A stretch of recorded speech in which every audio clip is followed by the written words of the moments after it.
ಒಂದು ಶ್ಲೋಕದ ಅರ್ಥವನ್ನ ಹೇಳ್ತಿದ್ದಾರೆ ಗುರುಗಳು. ಅದೇನಪ್ಪ ಅಂತ ಹೇಳಿದ್ರೆ,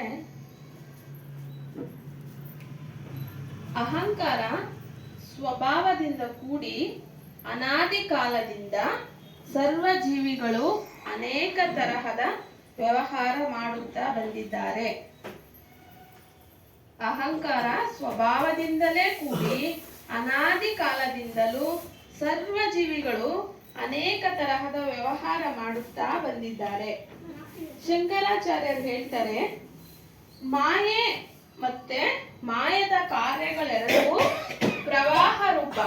ಇದು ಅನಾದಿಯಾಗಿದೆ. ಮಾಯೆ ಮತ್ತು ಮಾಯದ ಕಾರ್ಯಗಳೆರಡೂ ಕೂಡ ಪ್ರವಾಹ ರೂಪ, ಅಂದ್ರೆ ಪ್ರವಾಹದ ತರ ಹರಿತಾ ಇದೆ. ಇದು ಯಾವಾಗಿಂದ ಅಂತ ಹೇಳಿದ್ರೆ ಅನಾದಿ ಕಾಲದಿಂದನೂ ಅಂತ ಹೇಳ್ತಿದ್ದಾರೆ. ಅಂದರೆ ಜಗತ್ತೆಲ್ಲವೂ ಜಗತ್ತಿಲ್ಲವೆಂದು ಯಾವಾಗಲೂ ಹೇಳಲು ಸಾಧ್ಯವಿಲ್ಲ. ಮುಂದುವರೆದು, ನದಿಯಲ್ಲಿ ಒಂದು ಬದಿಯಿಂದ ಮತ್ತೊಂದು ಬದಿಗೆ, ಅಂದರೆ ಒಂದು ದಡದಿಂದ ಮತ್ತೊಂದು ದಡಕ್ಕೆ ಮೀನುಗಳು ಹೇಗೆ ಹೋಗುತ್ತವೆಯೋ ಹಾಗೆಯೇ ಪಾಪ ಪುಣ್ಯದ ಉತ್ತಮ ಮಾಧ್ಯಮ, ಅಂದ್ರೆ ಪಾಪ ಪುಣ್ಯವನ್ನ ಮಾಡೋದ್ರ ಮೂಲಕ ನಾವು ಈ ನದಿಯನ್ನ ಹೇಗೆ ದಾಟ್ತಾವೋ ಮೀನುಗಳು, ಆ ತರ ದಾಟ್ತಾ ಇದ್ದೀವಿ ಅಂತ ಹೇಳ್ತಿದ್ದಾರೆ. ಕನಿಷ್ಠ ಕರ್ಮದ ವಾಸನೆಯೂ ಇದ್ದುದರಿಂದ ಜೀವಿಗಳಿಗೆ ಮತ್ತೆ ಬೇರೆ ದೇಹ ಅವಶ್ಯಕವಾಗಿ ಧಾರಣೆ ಮಾಡಬೇಕಾಗುತ್ತದೆ. ಇನ್ನು ಮುಂದುವರೆದು ಹೇಳ್ತಿದ್ದಾರೆ, ಇಂದ್ರಿಯ ದೋಷ ಸಂಸ್ಕಾರ ದೋಷಚ್ಚ ವಿದ್ಯೆ, ಅಂದ್ರೆ ಇಂದ್ರಿಯದ ಸಂಸ್ಕಾರ ದೋಷಕ್ಕೆ ಅವಿದ್ಯೆ ಎಂದು ಹೇಳುತ್ತಾರೆ. ಹೀಗೆ ಅನಾದಿ ಜಗತ್ತಿನಲ್ಲಿ ಜಡಾಶಕ್ತಿ ರೂಪ ಅನಾದಿ ಪಂಚ ವಿಷಯದ ಅಭ್ಯಾಸ, ಅಜ್ಞಾನ ಮತ್ತು ದೇಹ ಸಂಬಂಧದ ಬಂಧನ ಮತ್ತು ಜನನ ಮರಣಾದಿ ಜಡ ಅನೇಕ ದುಃಖದಿಂದ ಬಿಡುಗಡೆಯಾಗಿ ಯಾರಾದರೂ ಸತ್ಯನಾಯಿ ಜೀವನ್ಮುಕ್ತ ಸ್ವಯಂ ಸಾಧು ಗುರು ಪಾರಕಿ ಸದ್ಗುರು ಸಂತರು ಮೇಲೆ ಹೇಳಿದ ಅನುಸಾರವಾಗಿ ಅನಾದಿ ಜಗತ್ತಿನ ಭೂತಕಾಲದಲ್ಲಿ ಸದ್ಗುರು ಶ್ರೀ ಕಬೀರ್ ಸಾಹೇಬರು ಆದರೂ ಅವರ ಗುರು ಶಿಷ್ಯರ ಪರಂಪರೆಯಲ್ಲಿ ಹಿಂದಿನವರೆಗೆ ಹೀಗೆಯೇ ಆಗುತ್ತಾ ಬಂದಿರುತ್ತಾರೆ ಮತ್ತು ಅವರ ಸತ್ಯೋಪದೇಶದಿಂದ ಪ್ರವಾಹ ರೂಪದ ಅನಾದಿ ಕಾಲದ ಜಡ ಅಭ್ಯಾಸಗಳು ಅಥವಾ ಅಜ್ಞಾನ ರೂಪ ದೇಹ ಸಂಬಂಧದಿಂದ ಜನನ ಮರಣಾದಿ ಅನೇಕ ದುಃಖದಲ್ಲಿ ಬಂದಿರುವ ಜಿಜ್ಞಾಸು ಮನುಷ್ಯರು ಸಹ ಹಾಗೆಯೇ ಪಾರಕ್ ದೃಷ್ಟಿಯಿಂದ ಅಭ್ಯಾಸಗಳನ್ನು ತ್ಯಾಗ ಮಾಡಿ ಜೀವನ್ಮುಕ್ತರಾದರು. ಈಗಲೂ ಜೀವನ್ಮುಕ್ತರಾಗುತ್ತಿದ್ದಾರೆ. ಮುಂದೆ ಪಾರಕ್ ನಿರ್ಣಯದಲ್ಲಿದ್ದವರು ಸಹ ಜೀವನ್ಮುಕ್ತರಾಗುತ್ತಾರೆ.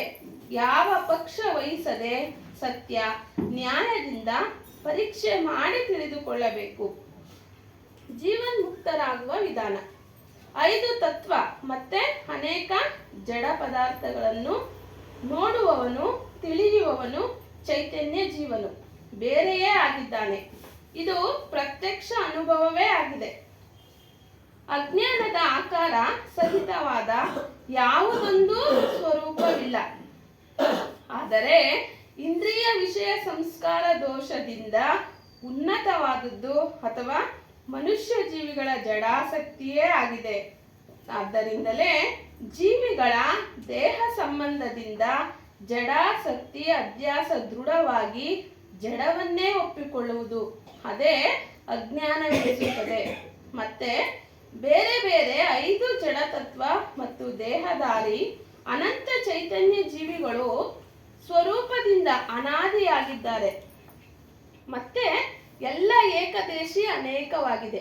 ಹೀಗೆ ಪೂರ್ವದಲ್ಲಿ ಸಿದ್ಧವಾಗಿ ಮತಾಂತರಗಳ ಮನುಷ್ಯ ಜಡಾಸಕ್ತಿಯ ರೂಪ ಅಜ್ಞಾನವನ್ನು ಪ್ರವಾಹ ರೂಪ ಅನಾದಿ ಒಪ್ಪಿ ಸ್ವರೂಪ ಜ್ಞಾನದಿಂದ ತಾನು ಚೈತನ್ಯ ಜೀವ 3 ಕಾಲದಲ್ಲಿಯೂ ಸತ್ಯವಾಗಿದ್ದೇನೆಂದು ದೃಢವಾದ ನಂಬಿಕೆಯು ಅವನ ತಿಳುವಳಿಕೆಗೆ ನಿಶ್ಚಯವಾದುದರಿಂದ ಸರ್ವಾಧ್ಯಾಸವು ಅವನ ಜಡಾಸಕ್ತಿಯು ಬಿಟ್ಟು ಹೋದ ಕಾರಣ ನರಜೀವಿಗಳು ಜನನ ಮರಣಾದಿ ಜಡ ದುಃಖದಿಂದ ಬಿಡುಗಡೆಯಾಗಿ ಜೀವನ್ಮುಕ್ತರಾಗುತ್ತಾರೆ. ಇಲ್ಲಿ ವಿಮರ್ಶೆ ಮಾಡ್ತಿದ್ದಾರೆ. ಸ್ಥೂಲ ದೇಹದಿಂದ ಸಂಸಾರದ ಎಲ್ಲಾ ದೃಶ್ಯ ಪದಾರ್ಥಗಳನ್ನು ನೋಡಿ ಪ್ರಾಪ್ತಿ ಮಾಡಿ ತನ್ನದೆಂದು ಒಪ್ಪಿ ಮತ್ತೆ ಭೋಗಿಸಿ ಅದರ ಮೋಹ, ಮಮತ್ವ, ಲೋಭ, ಕಾಮ, ಆಸಕ್ತಿ, ಅಭಿಮಾನದಿ ಮನುಷ್ಯರಿಗೆ ದೃಢವಾಗುತ್ತದೆ. ಇದೇ ಸ್ಥೂಲ ರೂಪದಲ್ಲಿ ಮಾಯ ಕಾಯ ಅಥವಾ ದೇಹ ರೂಪವಾಗಿದೆ.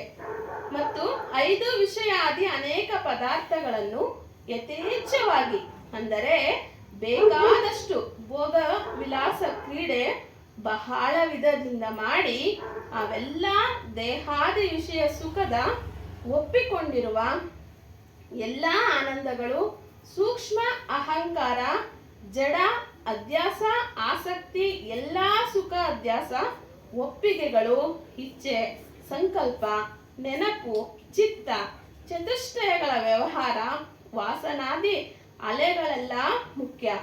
ಸೂಕ್ಷ್ಮ ರೂಪವಾಗಿ ಮಾಯೆಯ ಮನೆ ರೂಪವಾಗಿದೆ. ಅದನ್ನೇ ಸುಖಾಸಕ್ತಿಯಿಂದ ಹಿಡಿದು ಜೀವಿಗಳು ಸ್ವಯಂ ಬಂಧಿತರಾಗಿದ್ದಾರೆ. ಯಾರಾದರೂ ಮುಮುಕ್ಷು ಮನುಷ್ಯರು ಪಾರಕಿ ಸಂತರ ವಿಶೇಷ ಸತ್ಸಂಗ ಮಾಡಿ ಬಂಧನದ ಎಲ್ಲಾ ಭೇದಗಳನ್ನು ತಿಳಿದು ಅವೆಲ್ಲವನ್ನು ಒಪ್ಪಿಕೊಂಡಿರುವ ವಿಷಯ ಸುಖಗಳ ದೋಷ ದೃಷ್ಟಿ ಮಾಡಿ ಅದರಲ್ಲಿ ಅನಾಸಕ್ತರಾಗಿ ಅದರ ವಿಶೇಷ ಮೋಹ ತ್ಯಾಗ ಮಾಡಿ ವೈರಾಗ್ಯವನ್ನೇ ದೃಢ ಮಾಡಿಕೊಂಡು ಎಲ್ಲಾ ಕಡೆಯಿಂದ ಇಚ್ಛೆ, ವಾಸನ, ಆಸಕ್ತಿಗಳನ್ನು ಬಿಡಿಸಿ ಅಂಶ ದೇಹದ ಸದ್ಗುಣಗಳನ್ನು ಧಾರಣೆ ಮಾಡಿ ಆಮೇಲೆ ಪೂರ್ಣ ಪರೀಕ್ಷಾ ದೃಷ್ಟಿಯಿಂದ ಹೃದಯದಲ್ಲಿಟ್ಟು ದೃಢತ್ವದಿಂದ ಶೂರ ವೀರನಾಗಿ ಎಲ್ಲ ಆನಂದದ ವಿಷಯಾಸಕ್ತಿ ಅಹಂಕಾರಗಳನ್ನು ಜ್ಞಾನಾಗ್ನಿಯಿಂದ ಸುಟ್ಟು ನಿರ್ಬೀಜ ಮಾಡಿ ಎಲ್ಲವನ್ನು ಕಳೆದು ವಿಜಾತಿಯ ಬಂಧನದಿಂದ ಬಿಡುಗಡೆಯಾದಾಗಲೇ ಜೀವನ್ಮುಕ್ತರಾಗುತ್ತಾರೆ. ಮತ್ತು ದೇಹಾಂತ್ಯವಾದ ಮೇಲೂ ಸಹ ವಿದೇಹ ಮುಕ್ತರಾಗುತ್ತಾರೆ. ಹೀಗೆ ಮುಕ್ತಿ ಪ್ರಾಪ್ತಿ ಮಾಡುವುದು ಮನುಷ್ಯರ ಪ್ರಧಾನ ಕರ್ತವ್ಯವೇ ಆಗಿದೆ ಮತ್ತು ಸ್ವಧರ್ಮವೂ ಆಗಿದೆ. ಸಂಸಾರದಲ್ಲಿ ಎಷ್ಟು ವಿಷಯ ಸುಖಗಳಿವೆಯೋ ಅವುಗಳಲ್ಲಿ ಅಹಂಕಾರ, ನಾನು, ನನ್ನದೆಂಬ ಆಸಕ್ತಿ, ಮಮತೆಗಳನ್ನು ಮೋಹವನ್ನಿಟ್ಟಿರುವುದು ಮುಖ್ಯವಾದ ಮಾಯೆಯಾಗಿದೆ. ಇದೇ ಜೀವಿಗಳು ಜಗತ್ತಿನಲ್ಲಿ ಬಂಧನಕ್ಕೆ ಹಾಕುತ್ತವೆ. ಅದನ್ನು ಪಾರಕಿ ಸಂತರ ಸತ್ಸಂಗವನ್ನು ಗಳಿಸಿ ದೃಢವಾದ ಪರೀಕ್ಷಾ ದೃಷ್ಟಿಯಿಂದ ಮತ್ತು ಸತ್ಯ ಸ್ವರೂಪ ಜ್ಞಾನ ಬಲದಿಂದ ಪರೀಕ್ಷೆ ಮಾಡಿ ಎಲ್ಲ ಇಚ್ಛಾಶಕ್ತಿಗಳನ್ನು ವಿಷಯಾದಿಗಳಿಂದ ನಿಲ್ಲಿಸಿ ಸ್ವಾತಂತ್ರ್ಯ ಸ್ವರೂಪದಲ್ಲಿ ಶಾಂತ ಸ್ಥಿತಿಯಾದರೆ ಮುಕ್ತಿಯನ್ನು ಹೊಂದುತ್ತಾರೆ.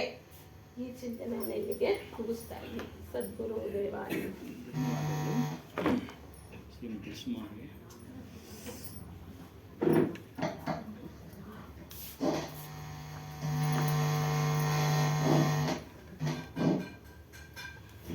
बोलिए श्री सत्यनामादि कबीर साहेब की जय, गुरु श्री हनुमान साहेब की जय, गुरु माता जी की जय, सर्व संत महंत की जय.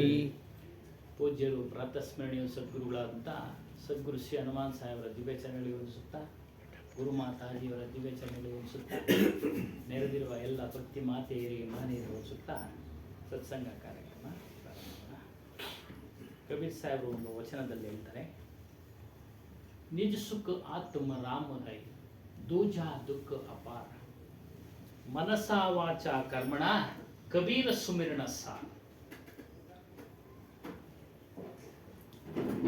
ಪ್ರಪಂಚದಲ್ಲಿರ್ತಕ್ಕಂಥ ಎಲ್ಲಾ ಮನುಷ್ಯರು ನಿಜ ಸುಖವನ್ನು ಬಯಸ್ತಾ ಇದ್ದಾರೆ. ನಿಜ ಅಂದ್ರೆ ಯಾವಾಗಲೂ ಇರತಕ್ಕಂಥದ್ದು. 3 ಕಾಲಗಳಲ್ಲಿ, 3 ಅವಸ್ಥೆಗಳಲ್ಲಿ, ಭೂತ ಭವಿಷ್ಯ ವರ್ತಮಾನ ಕಾಲ, ಜಾಗೃತ ಕಾಲ, ಸ್ವಪ್ನ ಕಾಲ, ಸುಷುಪ್ತಿಯ ಕಾಲ, ಎಲ್ಲರೂ ಅದನ್ನೇ ಬಯಸ್ತಾ ಇರೋದು. ಅದೆಲ್ಲಪ್ಪ ಇದೆ ಅಂದ್ರೆ ಆತ್ಮಾರಾಮನಲ್ಲಿದೆ. ಆತ್ಮನಿಗೆ ರಾಮ ಅಂತ ಸಂಬೋಧನೆ ಮಾಡಿ ಕರೆದ್ರು. ಅವರು ದಶರಥ ರಾಮನಂದಿಲ್ಲ, ಸೀತಾರಾಮನಂದಿಲ್ಲ, ಆತ್ಮನಿಗೆ ರಾಮ. ಕಾರಣ ಅವರ ಗುರುಗಳು ರಮಾನಂದರು ವೈಷ್ಣವ ಭಕ್ತರು. ರಾಮನನ್ನ ಮಾನಸಿಕವಾಗಿ ಪೂಜೆ ಮಾಡ್ತಾ ಇದ್ರು. ಬಹಳ ಶುದ್ಧವಾದ ವೈರಾಗ್ಯದ ಆಚರಣೆಯಿಂದ ಕೂಡಿದ್ರು. ಅವರನ್ನ ಇವರು ಗುರು ಮಾಡಿಕೊಂಡ್ರು. ಹಾಗಾಗಿ ಅವರ ಗುರುವಿನ ನೆನಪಿನ ಸಲುವಾಗಿ ರಾಮ ಅಂತ ಸಂಬೋಧನೆ ಮಾಡಿದ್ದಾರೆ ಅಲ್ಲಲ್ಲಿ ಅವರ ಒಂದು ಬೀಜ ಗ್ರಂಥದಲ್ಲಿ. ಅಲ್ಲೇ ನಿಜವಾದ ಸುಖ ಇರೋದು. ಇನ್ನು ಹೊರಗಿನ ಎಲ್ಲ ಏನೇನು ಭೋಗದ ವಸ್ತುಗಳಿಂದ ಮನುಷ್ಯನಿಗೆ ಸುಖ ಸಿಗ್ತಾ ಇದೆಯೋ ಅದೆಲ್ಲ ನಿಜ ಸುಖ ಅಲ್ಲ, ಕ್ಷಣಿಕ ಸುಖ. ಅವೆಲ್ಲ ಕ್ಷಣಿಕ ಸುಖ. ಹೆಂಡತಿ ಗಂಡನ ಸುಖ, ಗಂಡ ಹೆಂಡತಿಯ ಸುಖ, ಮಕ್ಕಳ ಸುಖ, ಐಶ್ವರ್ಯದ ಸುಖ, ಇವೆಲ್ಲ ಕ್ಷಣಿಕ. ಅಂದ್ರೆ ಕೆಲವು ದಿನಗಳು ಅಥವಾ ನಾವು ಜೀವಂತ ಇರುವವರೆಗೂ. ತದನಂತರ ಅವು ನಮಗೆ ಸಿಗೋದಿಲ್ಲ. ಈಗ ಹೇಳಿರೋದು ಮುಕ್ತಿ ಮೋಕ್ಷ, ಅದು ವಿಚಾರ ಮಾಡೋಣ. ಈ ಆತ್ಮಸ್ವರೂಪವನ್ನ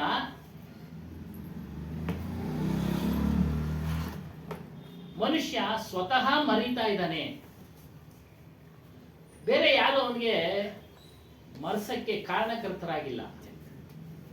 ಸ್ವತಃ ಅವನೇ ಮರೀತಾ ಇದ್ದಾನೆ. अपना पौ आप ही विसस्त्यो जैसे श्वान कांच मंदिर में भ्रमित भूमि पत्यो जो केहरी बपु निरकी कूप जल प्रतिमा देखी पत्यो वैसे ही राज पटिका शिला में दशानन आनिया अत्यो मरकट मोटी स्वाद नहीं बिवरे गर गर रड़तली कृत्यो कहे कबीर लनी के सुवान देही कवन ಪರಿಸ್ಥಿತಿ. ಇದ್ರ ಮೂಲಕ ನಮಗೆ ತಿಳಿಸ್ತಾ ಇದ್ದಾರೆ ಮನುಷ್ಯನಿಗೆ ಮರವು ಸ್ವಾಭಾವಿಕ, ವಯಸ್ಸಾದಂತಲ್ಲ. ಆದರೆ ಯೌವನದಲ್ಲಿದ್ದಾಗೂ ಸಹ, ಗಟ್ಟಿಮುಟ್ಟಾಗಿದ್ದಾಗೂ ಸಹ, ಪ್ರಜ್ಞಾಪೂರ್ವಕವಾಗಿದ್ದಾಗೂ ಸಹ ತನ್ನ ಸ್ವರೂಪವನ್ನ ಮರೀತಾ ಇದ್ದಾನೆ. ಅದಕ್ಕೆ ಅನೇಕ ಕಾರಣಗಳು ಒಂದೊಂದೇ ಉದಾಹರಣೆ ಮೂಲಕ ತಿಳಿಸ್ತಾ ಇದ್ದಾರೆ. ಒಂದು ಶ್ವಾನ ಅಂದ್ರೆ ನಾಯಿ ಗಾಜಿನ ಮನೆಯಲ್ಲಿ ಪ್ರವೇಶ ಮಾಡಿಬಿಡ್ತು. ಗಾಜಿನ ಮನೆಯಲ್ಲಿ ಪ್ರವೇಶ ಮಾಡಿದಾಗ ಸುತ್ತು ಗಾಜುಗಳು, ಕನ್ನಡಿಗಳು ನೋಡುತ್ತೆ. ಅದು ನಾಯಿಯ ಪ್ರತಿಬಿಂಬ ಇದೆ. ಅದಕ್ಕೆ ಗೊತ್ತಿಲ್ಲ ಪ್ರತಿಬಿಂಬ ಅದು ಅಂತ. ಓ, ಬೇರೆ ನಾಯಿ ನನ್ನ ಎದುರುಗಡೆ ನಿಂತಿದೆ ಅಂತೇಳಿ ತಿಳಿದು ಬೊಗಳಕ್ಕೆ ಶುರು ಮಾಡ್ತಿದೆ. ಇದು ಬೊಗಳಿದ್ದ ಧ್ವನಿ ಪ್ರತಿಧ್ವನಿ ಆಗುತ್ತೆ. ಅಲ್ಲಿ ಕರಡಿನಲ್ಲಿ ಅದು ಸಹ ಬೊಗಳದಂಗೆ ಇದಕ್ಕೆ ಕಾಣುತ್ತೆ. ಹೀಗಾಗಿ ಅದು ಬೊಗಳಿ ಕೊನೆಗೆ ಅದರ ಅರಿವಿಲ್ಲದೆ, ಇದು ಕರಡಿ ಅನ್ನೋದು ಗೊತ್ತಿಲ್ಲದೆ ತಿಳಿಸೋರು ಯಾರು ಇಲ್ಲ. ನಾಯಿ ತಿಳಿಸಕ್ಕೂ ಆಗೋದಿಲ್ಲ, ಸತ್ತೋಗ್ಬಿಡುತ್ತೆ. ಇದೇ ಸ್ಥಿತಿ ಮನುಷ್ಯನಿಗೂ. ಹಮಾರಿ ದಶಾ ಯಹಿ ಹೈ. ಪ್ರಪಂಚದಲ್ಲಿರ್ತಕ್ಕಂಥ ಎಲ್ಲಾ ಮನುಷ್ಯರಿಗೂ, ಸಾಮಾನ್ಯವಾಗಿ ಎಲ್ಲಾ ಮನುಷ್ಯರಿಗೂ ಇದೇ ಸ್ಥಿತಿ. ಈ ಸಂಸಾರ ಅಂದ್ರೆ ಪ್ರಪಂಚ ಶೀಶ ಮಹಲ್, ಗಾಜಿನ ಮನೆ. ಮತ್ತೆ ಎಲ್ಲಾ ಮನುಷ್ಯರು ನಮ್ಮದೇ ಪ್ರತಿರೂಪ. ಬೇರೆ ಬೇರೆ ತರ ಇದ್ದಾರೆ ಅಷ್ಟೇ ಆಕಾರಗಳು. ಆದ್ರೆ ಅವರು ಮನುಷ್ಯ ಜಾತಿ, ಸಜಾತಿ. ನಮ್ಮಲ್ಲಿ ಮನೋ ವಿಕಾರಗಳು ಇರೋದ್ರಿಂದ ಪರಸ್ಪರ ಒಬ್ಬರು ನೋಡಿ ಒಬ್ರು ಅಸೂಯೆ ಪಡ್ತಾ ಇದ್ದೀವಿ, ಅವರನ್ನ ದ್ವೇಷ ಮಾಡ್ತಾ ಇದ್ದೀವಿ.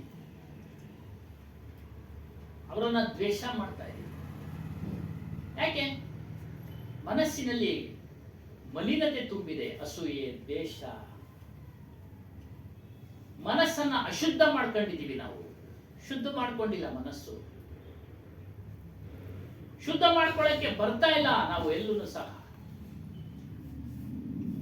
ಇಂಥ ಒಂದು ಸತ್ಸಂಗವ ನಡೀತಾ ಇರೋ ಸ್ಥಳಕ್ಕೆ ನಾವು ಹೋಗ್ತಾ ಇಲ್ಲ, ಪ್ರವೇಶ ಮಾಡ್ತಾ ಇಲ್ಲ, ಪ್ರವೇಶ ಮಾಡಲ್ಲ. ಹಾಗಾಗಿ ನಮಗೆ ಸತ್ಯ ಜ್ಞಾನ ತಿಳಿತಾ ಇಲ್ಲ, ನಮ್ಮ ಸ್ವರೂಪದ ಅರಿವು ಆಗ್ತಾ ಇಲ್ಲ, ಮತ್ತು ನಮ್ಮ ಸ್ವರೂಪದ ಅನುಭವವನ್ನ ಪಡೆಯಕ್ಕೆ ಆಗ್ತಾ ಇಲ್ಲ.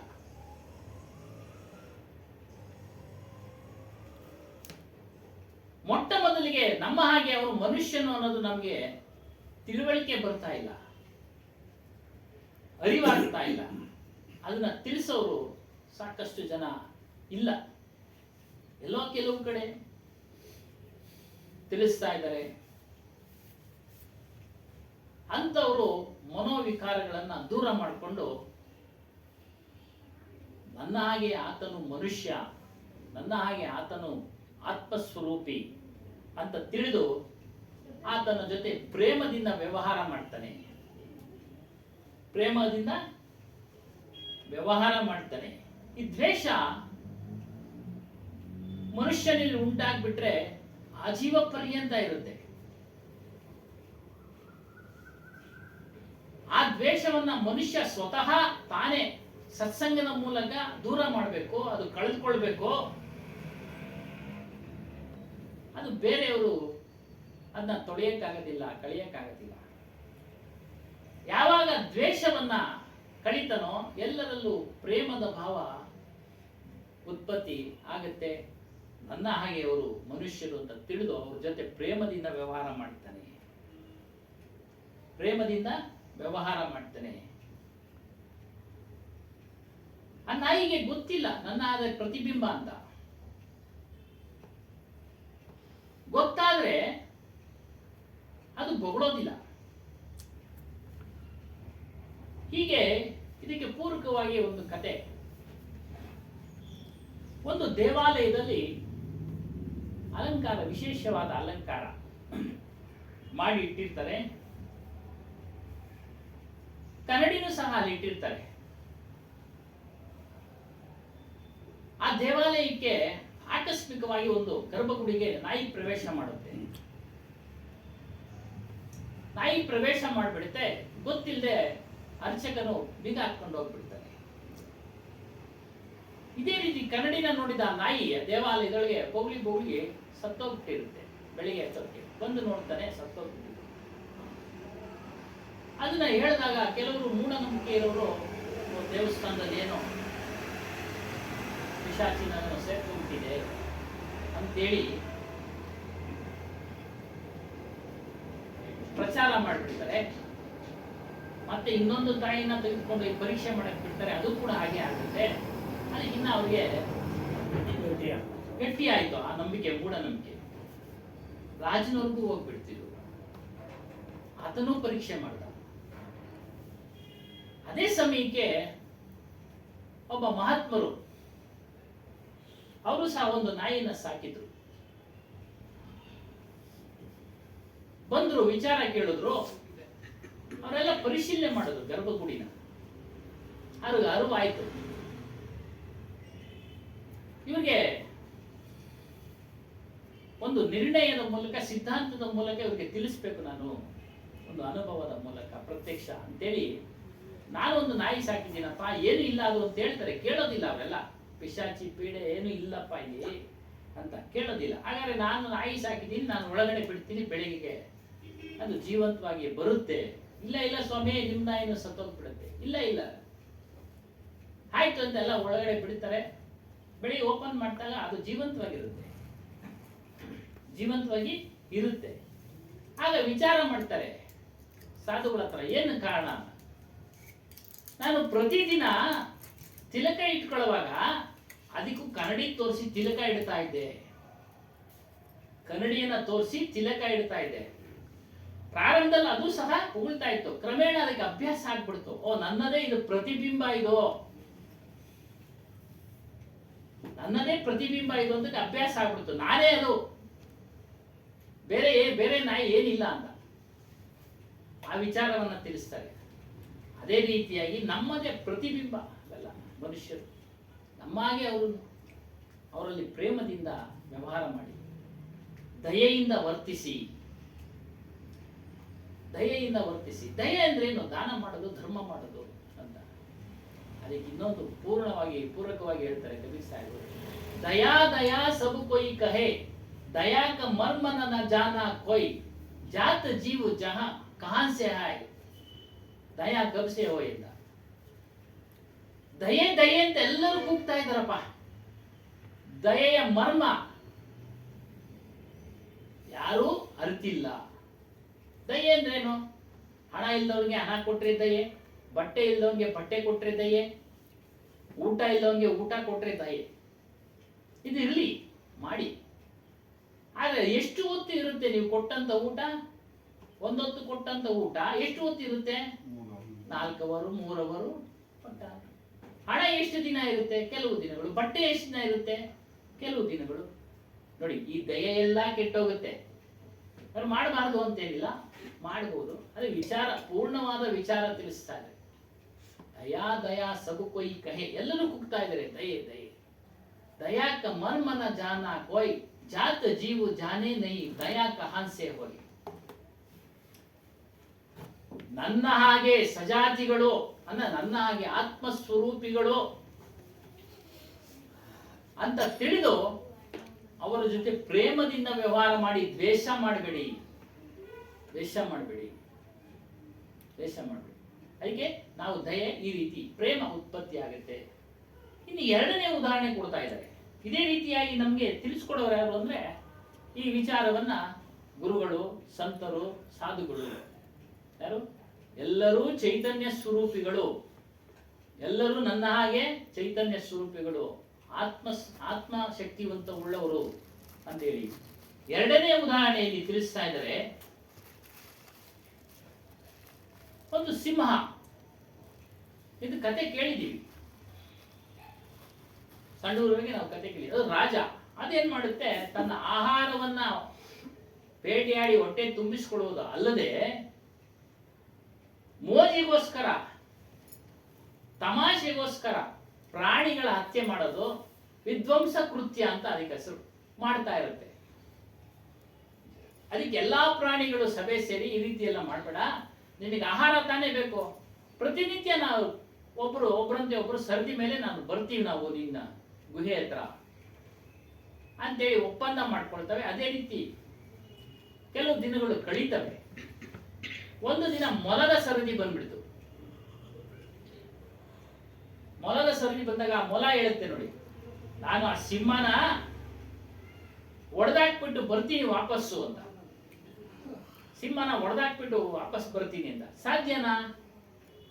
ಇಲ್ಲ. ಅದು ಮೊಲ ಏನ್ ಮಾಡುತ್ತೆ? ಬಹಳ ನಿಧಾನವಾಗಿ ಆ ಸಿಂಹದ ಗುಹೆ ಹತ್ರ ಹೋಗ್ಬಿಡುತ್ತೆ. ಸಿಂಹಗೆ ಹೊಟ್ಟೆ ಹಸಿವಿನಿಂದ ಅದು ಗರ್ಜಿಸುತ್ತೆ. ಹಾಗೆ ಹೇಳ್ತಾರೆ, ನಾನು ನನ್ನ ತಮ್ಮ ಇಬ್ರು ಬರ್ತಾ ಇದ್ವಿ, ರಸ್ತೆ ಮಧ್ಯ ನಿನ್ನಾಗಿ ಇನ್ನೊಂದು ಸಿಂಹ ಅಡ್ಡ ಹಾಕಿ ನನ್ನ ತಮ್ಮನನ್ನ ಹಿಡಿದಿಟ್ಕೊಂಡಿದೆ ಮತ್ತು ಹೇಳ್ತು, ನಾನು ಈ ಕಾಡಿಗೆ ರಾಜ, ಬೇರೆ ಯಾರು ಆಗಲಿಕ್ಕೆ ಸಾಧ್ಯ ಇಲ್ಲ ಅಂತ ಹೇಳಿದೆ ಅಂತ ಹೇಳಿದಾಗ ಈ ಸಿಂಹಕ್ಕೆ ಕೋಪ ಬಂದ್ಬಿಡುತ್ತೆ, ಕ್ರೋಧ. ನೋಡೋಣ ನಡಿ, ನೋಡೋಣ ಬನ್ನಿ. ಅದು ಬಂತು, ಬಾವಿನಲ್ಲಿ ತೋರಿಸ್ಬಿಡ್ತು. ಬಾವಿನಲ್ಲಿ ಪ್ರತಿಬಿಂಬ ಕಾಣ್ತು, ಗರ್ಜನೆ ಮಾಡ್ತು. ಅದು ಗರ್ಜನೆ, ನಿಜವಾದ ಸಿಂಹ ಅಂತೇಳಿ ಬಾವಿಗೆ ಬಿದ್ದದು ತನ್ನ ಪ್ರಾಣವನ್ನ ಕಳ್ಕೊಳ್ಳುತ್ತೆ. ಅದಕ್ಕೆ ಅವ್ರೇನ್ ಹೇಳ್ತಾರೆ, ಇದಕ್ಕೆ ಮನುಷ್ಯರು ಸಹ ಇದೇ ರೀತಿಯಾಗಿ ವೈರತ್ವದಿಂದ ಪ್ರಪಂಚದಲ್ಲಿ ಜೀವನ ಮಾಡ್ತಾ ಇದ್ದಾರೆ, ದ್ವೇಷದಿಂದ ಜೀವನ ಮಾಡ್ತಾ ಇದ್ದಾರೆ, ದ್ವೇಷದಿಂದ ಜೀವನ ಮಾಡ್ತಾ ಇದ್ದಾರೆ. ಇದನ್ನೆಲ್ಲ ಕಳ್ಕೊಳ್ಬೇಕಾದ್ರೆ ಎಲ್ಲಿ ಬರ್ಬೇಕು? ದ್ವೇಷ, ರಾಗ, ಕಾಮ ಇವೆಲ್ಲ ಕಳ್ಕೊಳ್ಳಕ್ಕೆ ನೀನು ಸತ್ಸಂಗವನ್ನ ಕೇಳಬೇಕು. ಸತ್ಸಂಗವನ್ನ ಸಂತರ ಬಳಿ ಕೇಳಬೇಕು.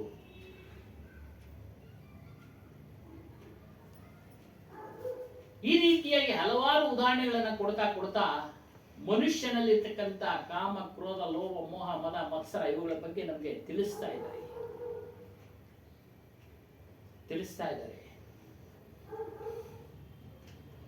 ಮನುಷ್ಯನು ಸ್ವಾಭಾವಿಕವಾಗಿ ವಿಚಾರ ಮಾಡದೆ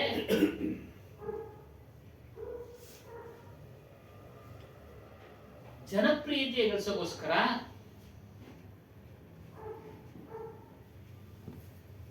ತನ್ನದೇ ಪರಿವಾರ ವರ್ಗದವ್ರ ಜೊತೆ ಕಲಹ ಕಾದಾಟಗಳನ್ನ ಮಾಡ್ತಾ ಇದ್ದಾನೆ. ಪರಿವಾರದವರ ಜೊತೆ ಕಲಹ ಕಾದಾಟಗಳನ್ನ ಮಾಡ್ತಾ ಇದ್ದಾನೆ. ಮಲಿನವಾದ ಭಾವನೆಗಳನ್ನ ಧಾರಣೆ ಮಾಡಿಕೊಂಡಿದ್ದಾನೆ.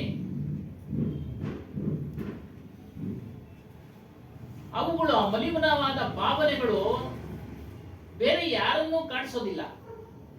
ಯಾರ್ಯಾರು ಧಾರಣೆ ಮಾಡ್ಕೊಂಡಿದ್ದಾರೋ ಅವರನ್ನೇ ಕಾಡಿಸುತ್ತೆ, ಅವ್ರಿಗೆ ತೊಂದರೆ ಮಾಡುತ್ತೆ.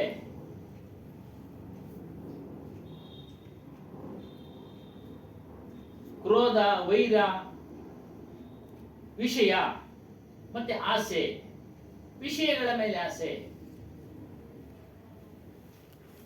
ಶಬ್ದ, ಸ್ಪರ್ಶ, ರೂಪ, ರಸ, ಗಂಧ, ನೋಡಿ ಇವು 5 ವಿಷಯಗಳು. ಇದು 5 ವಿಷಯಗಳಿಗೆ 5 ಜ್ಞಾನೇಂದ್ರಿಯಗಳು ಕೆಲಸ ಮಾಡ್ತವೆ. ಶಬ್ದಕ್ಕೆ ಕಿವಿ ಕೆಲಸ ಮಾಡುತ್ತೆ, ರಸಕ್ಕೆ ನಾಲಿಗೆ ಕೆಲಸ ಮಾಡುತ್ತೆ, ಸ್ಪರ್ಶ ಚರ್ಮ, ಕಣ್ಣು ರೂಪ, ಕಣ್ಣು ವರ್ಣ, ರೂಪ ವರ್ಣ ಅಂದ್ರೆ ಬಣ್ಣ ಆಗೋಯ್ತು ಸ್ವಾಮಿ. ರೂಪ ನೋಡುತ್ತೆ. ವರ್ಣ ಅಂದ್ರೆ ಬಣ್ಣ, ಅದು ಆಗುತ್ತೆ. ಬಣ್ಣ ಬಣ್ಣದ ರೂಪನೂ ಆಗುತ್ತೆ. ಪೂರ್ಣ ಹೇಳು. ವರ್ಣ ಬಣ್ಣ ಬಣ್ಣದ ರೂಪವನ್ನು ನೋಡುತ್ತೆ. ವರ್ಣದಿಂದ ರೂಪ ಗೋಚರ. ವರ್ಣ ವರ್ಣ ಬಣ್ಣ ಬಣ್ಣದ ರೂಪಗಳನ್ನ ನೋಡೋದು. ಈ ರೀತಿ 5 ವಿಷಯಗಳ ಕಡೆ 5 ಜ್ಞಾನೇಂದ್ರಿಯಗಳು ಹೋಗ್ತಾ ಇದ್ದಾರೆ. ಮನಸ್ಸು ಸಹ ಹೋಗ್ತಾ ಇದೆ ಅದರಿಂದ. ಮನಸ್ಸು ಸಹ ಹೋಗ್ತಾ ಇದೆ. ಈ ಆನೆನೆಲ್ಲ ಪಳಗಿಸೋದು ನಾವು ಕೇಳಿದ್ದೀವಿ. ಕೆಡ್ಡ ಸ್ಪರ್ಶ ಸುಖವನ್ನು ಬಯಸಿ ಅದು ಕೆಡ್ಡದಲ್ಲಿ ಬಿದ್ದು ಬಂಧಿತನಾಗುತ್ತೆ.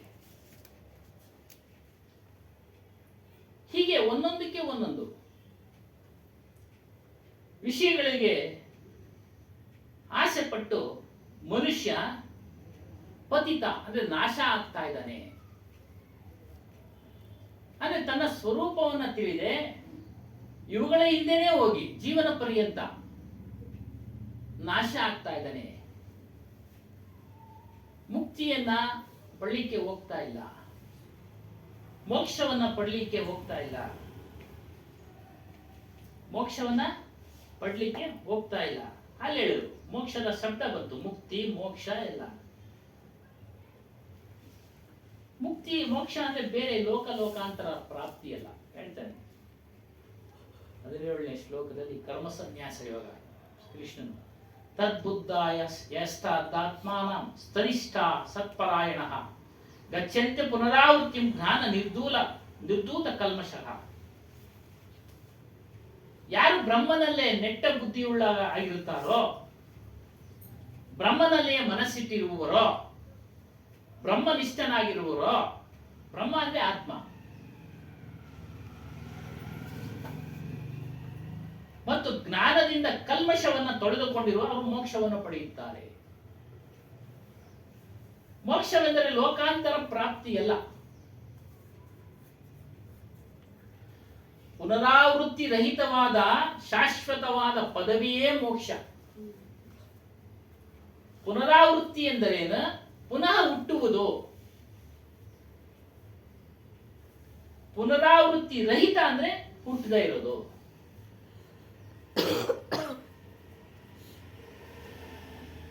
ಜನನ ಮರಣ ರಹಿತವಾದ ಶಾಶ್ವತ ಕೈವಲ್ಯವನ್ನು ಅವರು ಪಡೆಯುತ್ತಾರೆ. ಯಾರು? ಆತ್ಮನಲ್ಲಿ ಮನಸ್ಸಿಟ್ಟವರು, ಆತ್ಮನಲ್ಲಿ ನಿಷ್ಠೆಯಾಗಿರುವರು, ಅದೇ ನನ್ನ ಸ್ಥಿತಿ ಅಂತ ಭಾವಿಸಿ ಇರೋರು. ಆತ್ಮನಲ್ಲಿ ನಿಷ್ಠೆ ಆಗೋದಿಕ್ಕೆ ಜ್ಞಾನದ ಅವಶ್ಯಕತೆ ಇದೆ. ಆತ್ಮಜ್ಞಾನದ ಅವಶ್ಯಕತೆ ಇದೆ.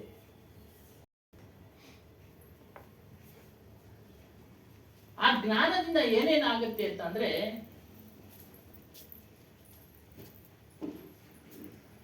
ನಾನಾ ನಿರ್ಧೂತ ಕಲ್ಮಷಃ. ಜ್ಞಾನವು ಆತ್ಮಜ್ಞಾನವು ಎಲ್ಲಾ ಪಾಪಗಳನ್ನ ತೊಳೆದುಬಿಡುವುದು. ನೋಡಿ, ನಾವು ಏನೇನು ಪಾಪ ಮಾಡಿರ್ತೀವೋ, ಪಾಪ ಕೆಲಸಗಳನ್ನ ಮಾಡ್ತೀವೋ, ಜ್ಞಾನವನ್ನ ಯಾವಾಗ ತಿಳಿಸಿದ್ವೋ, ಆತ್ಮಜ್ಞಾನವನ್ನ ಎಲ್ಲವನ್ನ ತೊಳೆಯುತ್ತೆ, ಎಲ್ಲವನ್ನ ತೊಳೆಯುತ್ತೆ. ರಾಮಕೃಷ್ಣ ಪರಮಹಂಸರು ಇದು ಉದಾಹರಣೆ ಕೊಡ್ತಾರೆ. ಸಾಕಷ್ಟು ದಿನಗಳಿಂದ ಒಂದು ರೂಮು ಕತ್ತಲೆಯಾಗಿದೆ, ಒಂದು ವರ್ಷಗಳೇ ಅನ್ಕೊಳ್ಳಿ, ಹಲವಾರು ದಿನಗಳಿಂದ ಕತ್ತಲು ತುಂಬಿದ ಕೋಣೆಯನ್ನ ಅದ್ರಲ್ಲಿ ಬೆಳಕು ಬರೋದಕ್ಕೆ ಅಷ್ಟೇ ದಿನಗಳು ಬೇಕಾಗಿಲ್ಲ. ಒಂದು ಕ್ಷಣ ಏನು, ಒಂದು ಬೆಂಕಿ ಕಡ್ಡಿ ಗೀರಿ ಒಂದು ಮೇಣದ ಬತ್ತಿ ಅಂಟಿಸಿದ್ರೆ ಕತ್ಲೆ ಹೊರಟೋಯ್ತು. ನೋಡಿ, ಅದೇ ಆತ್ಮಜ್ಞಾನದ ವಿಶೇಷತೆ, ಸ್ಪೆಷಲ್.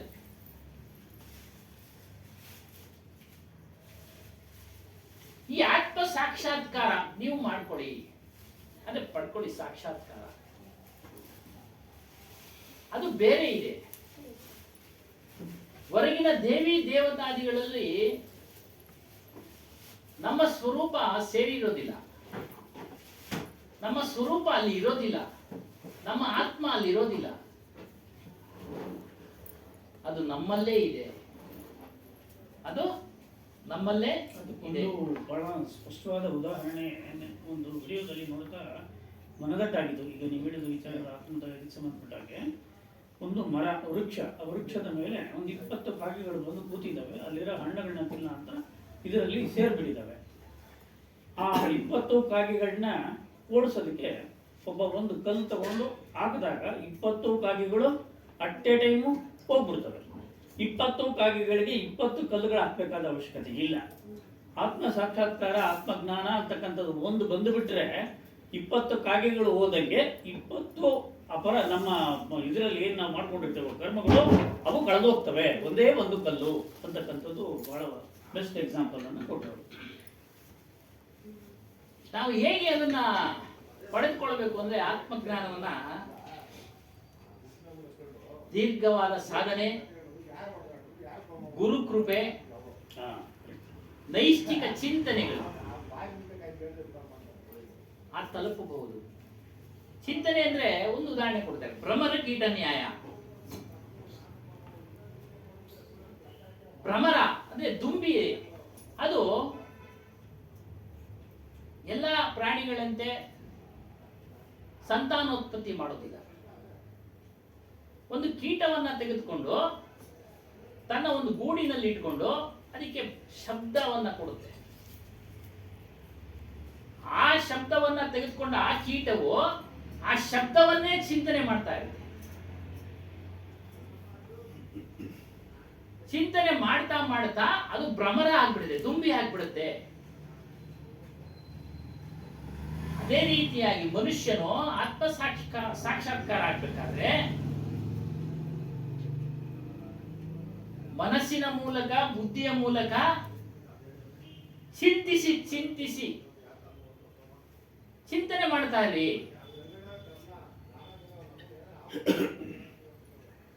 ಯಾದೃಶಿ ಭಾವನಾ ಯಸ್ಯ ಸಿದ್ಧಿರ್ಭವತಿ ತಾದೃಶಿ ಎಂದ್ರೆ ಭಾವನೆಯಂತೆ ಸಿದ್ಧಿಯಾಗುವುದೆಂದು ಅರ್ಥ. ಹೇಳ್ತಾರಲ್ಲ ಸಾಮಾನ್ಯವಾಗಿ, ನೆಗೆಟಿವ್ ಥಿಂಕ್ ಮಾಡಬೇಡ್ರಿ, ಸಕಾರಾತ್ಮಕವಾಗಿ ಪಾಸಿಟಿವ್ ಆಗಿ ಥಿಂಕ್ ಮಾಡಿ, ಪಾಸಿಟಿವ್ ಆಗಿ ಯೋಚನೆ ಮಾಡಿ, ಅದರಂತೆ ಕೆಲಸ ಕಾರ್ಯಗಳು ನಡೀತವೆ. ಅಂತವ್ರಿಗೆ ಗಚ್ಚಂತಿ ಅಪುನರಾವರ್ತಿ ಅಂದ್ರೆ ಪುನರಾವರ್ತಿ ಅಂದ್ರೆ ಹುಟ್ಟೋದು, ಯಾರು ಅದನ್ನೇ ಚಿಂತನೆ ಮಾಡ್ತಾ ಇರ್ತಾರೋ ಅಪುನರಾವೃತ್ತಿ, ಜನನ ಮರಣ ರಹಿತವಾದ ಶಾಶ್ವತವಾದ ಕೈವಲ್ಯವನ್ನು ಪಡಿತಾರೆ. ಶಾಶ್ವತವಾದ ಕೈವಲ್ಯವನ್ನ ಪಡಿತಾರೆ. ಕೆಲಸ ಕಾರ್ಯಗಳೆಲ್ಲ ಬಿಟ್ಟು ಮಾಡುವಂತ ಕಬೀರ್ ಸಾಹೇಬ್ ಹೇಳಿಲ್ಲ, ಭಿಕ್ಷೆ ಬಿಡೋದನ್ನ ಖಂಡನೆ ಮಾಡಿದ್ದಾರೆ. ಕೆಲಸ ಕೆಲಸ ಮಾಡಿ. ಅವರು ಸಹ ನೇಯ್ಗೆ ಕೆಲಸ ಮಾಡ್ತಾರೆ, ನೇಯ್ಗೆ ಕೆಲಸ ಮಾಡ್ತಾರೆ. ಕೆಲಸವನ್ನ ಮಾಡ್ತಾ ಮಾಡ್ತಾನೆ ಮಾಡಿ, ಅಭ್ಯಾಸ ಮಾಡಿ. ನಾವು ಒಂದು ಕೆಲಸನ ಪಳಗಿಸ್ಕೊಂಡ್ಮೇಲೆ ನೋಡಿ ಏನೇನೋ ಯೋಚನೆ ಮಾಡ್ತಾ ಇರ್ತೀವಿ. ಪ್ರಾರಂಭದಲ್ಲಿ ಅದನ್ನ ಶ್ರದ್ಧೆಯಿಂದ ನಾವು ಕಲಿಬೇಕು. ಕಲಿತು ನಾವು ಅದನ್ನ ಅನುಭವ ಆದ್ಮೇಲೆ ನಮ್ಗೆ ಮಾಡ್ತಾ ಮಾಡ್ತಾ ಬೇರೆ ಬೇರೆ ಚಿಂತನೆಗಳನ್ನ ಮಾಡ್ತಾ ಇರ್ತೀವಿ. ಅದೇ ರೀತಿಯಾಗಿ ಮಾಡಬಹುದು. ನೀವು ಅಭ್ಯಾಸ ಮಾಡಿ, ಅಭ್ಯಾಸ ಮಾಡಿ. ಆಗ ನಿಮ್ಗೆ ಆ ಸಾಕ್ಷಾತ್ಕಾರ, ಆತ್ಮದ ಸಾಕ್ಷಾತ್ಕಾರ ಆಗುತ್ತೆ. ಇಲ್ಲ ಇನ್ನೊಂದು ಉದಾಹರಣೆ ಕೊಡ್ತಾರೆ. ನಾವು ಯಾವ ರೀತಿ ಸಿಕ್ಕಾಕೊಂಡಿದೀವಿ ಪ್ರಪಂಚದ ಮಾಯಾ ಒಂದು ವಸ್ತುಗಳಿಗೆ ಅಂದ್ರೆ, ಒಂದು ಕೋತಿಯ ಉದಾಹರಣೆ ಕೊಡ್ತಾರೆ. ಮೊದಲೆಲ್ಲ ಊಜಿ ಊಜಿ ಅಂತ ಬರೋದು, ಹಿಂಗೆ ಬಾಯಿ ದೊಡ್ಡದು, ಅದ್ರ ಕೊಳವೆ ಚಿಕ್ಕದು, ಸಣ್ಣ ತಿರ್ಗಾ ಹೊಟ್ಟೆ ದಪ್ಪ ದಪ್ಪ. ಅಂತ ಊಜಿಯೊಳಗೆ ಕಡಲೆ ಇಟ್ಬಿಟ್ಟಿರ್ತಾರೆ ಯಾರು ಮನೆಯಲ್ಲಿ. ಮನೆಗೆ ಕೋತಿ ಪ್ರವೇಶ ಮಾಡ್ಬಿಡ್ತು, ನೋಡ್ತು ಕಡಲೆ ತಿನ್ಬೇಕದು ಹಸಿದ ಪದಾರ್ಥ, ಕೈ ಹಾಕ್ಬಿಡ್ತು, ಒಳಗಡೆ ಹೋಗ್ಬಿಡ್ತು ಕೈ, ಕಪ್ಪಿ ಮಷ್ಟಿ ಹಿಡ್ಕೊಳ್ತು, ಬರ್ತಾ ಇಲ್ಲ. ಕಳ್ಳೆಗಳನ್ನ ಸೇರಿ ಹಿಡ್ಕೊಂಡು ಮುಷ್ಟಿ ಅಗಲ ಬರ್ತಾ ಇಲ್ಲ. ಕಳ್ಳಕಾಯಿ ಬಿಡಲ್ಲ, ಇದು ಮೇಲೆ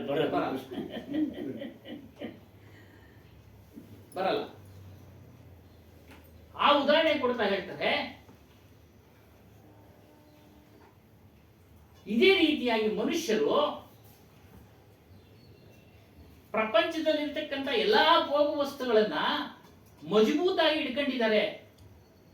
ಅದು ಇವ್ರನ್ನ ಇಟ್ಕೊಂಡಿಲ್ಲ, ಇವರು ಅದನ್ನ ಇಟ್ಕೊಂಡಿದ್ದಾರೆ. ಮಜಬೂತಿ ಸೇ ಪಕಡ್ ರಖಾ ಹೈ ನೋಡಿ, ಬಲವಂತವಾಗಿ ಅವ್ರನ್ನ ಇಟ್ಕೊಂಡಿದ್ದಾರೆ. ಆ ಕೋತಿ ಕಡಲೆನ ಬಿಡ್ಲಿಲ್ಲ, ಬಲವಂತವಾಗಿ ಇಟ್ಕೊಂಡು ಎಳಿತಾ ಇದೆ, ಬರ್ತಾ ಇಲ್ಲ. ಹಾಗೆ ಮನುಷ್ಯರೆಲ್ಲರೂ ಸಹ ಪ್ರಪಂಚದಲ್ಲಿರ್ತಕ್ಕಂಥ ಭೋಗ ವಸ್ತುಗಳನ್ನ ಇವ್ರು ಇಟ್ಕೊಂಡಿದ್ದಾರೆ. ಆ ಭೋಗ ವಸ್ತುಗಳು ಇವ್ರನ್ನ ಇಟ್ಕೊಂಡಿಲ್ಲ. ಭೋಗ ವಸ್ತುಗಳು ಅದನ್ನು ಇವ್ರು ಇಟ್ಕೊಂಡಿಲ್ಲ. ಅವೆಲ್ಲ ಜಡ. ಅದು ಭೋಗದ ವಸ್ತುಗಳು ಜಡ. ಅನ್ನ ನಮಗೆ ಶಕ್ತಿ ಕೊಟ್ಟರು ಕೂಡ ಅನ್ನ ಯೋಚನೆ ಮಾಡಲ್ಲ.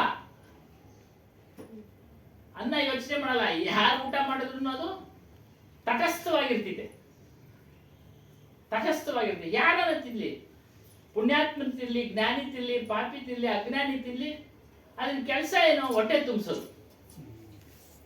ಅದ್ರ ಕೆಲಸ ಹೊಟ್ಟೆ ತುಂಬಿಸೋದು.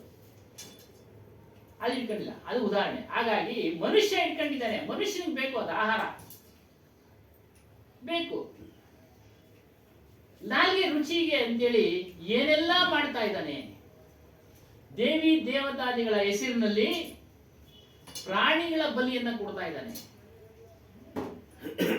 ಕಬೀರ್ ಸಾಹೇಬರು ಮುಸಲ್ಮಾನರಿಗೂ ಸಹ ಅದನ್ನ ಅವ್ರಿಗೂ ಹೇಳಿದ್ರು, ಇದು ವಿರೋಧ ಮಾಡಿದ್ರು, ಮಾಡಬೇಡಿ ಇದೆಲ್ಲ. ಅವರೇನು ಬರೀ ಹಿಂದೂಗಳೇ ಇರಲಿಲ್ಲ, ಅವ್ರಿಗೂ ಹಲವಾರು ವಿಚಾರಗಳನ್ನ ತಿಳಿಸಿದ್ರು. ಕುರ್ಬಾನಿ ಹೆಸರಿನಲ್ಲಿ, ರೋಜಾ ಹೆಸರಿನಲ್ಲಿ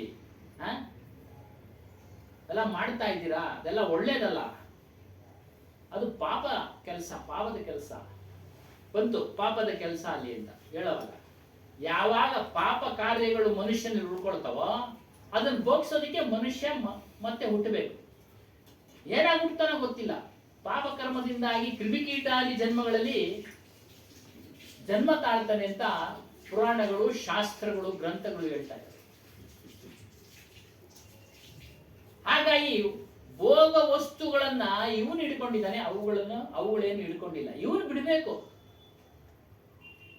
ಚಿಂತನೆ ಮಾಡಿ ಮಾಡಿ ಇವನು ಬಿಡಬೇಕು. ಯಾವುದು ಆತ್ಮ ಸಾಧನೆ, ಆತ್ಮ ಸಾಕ್ಷಾತ್ಕಾರಕ್ಕೆ ಅಡಚಣೆ ಮಾಡ್ತಾ ಇದೆಯೋ ಅಂತವುಗಳನ್ನೆಲ್ಲ ಕ್ರಮೇಣ ಕ್ರಮೇಣ ಬಿಡ್ತಾ ಬರಬೇಕು. ಆಗ ಮಾತ್ರ. ಅದಕ್ಕೆ ಅಲ್ಲಿ ಹಾಕಿರೋದು ದೀರ್ಘವಾದ ಸಾಧನೆ. ಸಾಧನೆಯನ್ನ ಯಾರು ತಿಳಿಸ್ಕೊಡ್ತಾರೆ ನಮ್ಗೆ? ಗುರು ತಿಳಿಸ್ಕೊಡ್ತಾನೆ. ಗುರು ತಿಳಿಸ್ಕೊಡ್ತಾನೆ. ಕೃಪಾ ದೃಷ್ಟಿಯಿಂದ ನನ್ನಂತೆ ಇವನು ಸಹ ಮುಕ್ತನಾಗಲಿ. ಅದಕ್ಕೆ ಗುರುಕೋ ಕೀಜೈ ಕೋಟಿ ಕೋಟಿ ಪ್ರಣಾಮ್, ಕೀಟನ ಜಾನೆ ಭೃಂಗಕೋ ಗುರು ಕರ್ಲೆ ಆಪ್ ಸಮಾನ್. ಯಾವ ಸತ್ಯವಾದ ಜ್ಞಾನವನ್ನ ಯಾರು ತಿಳಿಸ್ತಾ ಇರ್ತಾರೋ ಅಂತ ಗುರುವಿಗೆ ಕೋಟಿ ಕೋಟಿ ಪ್ರಣಾಮಗಳನ್ನ ಸಲ್ಲಿಸಬೇಕು. ಕೀಟನ ಜಾನೆ ಭೃಂಗಕ್ಕೋ ಗುರು ಕರ್ಲೆ ಆಪು ಸಮಾನ್.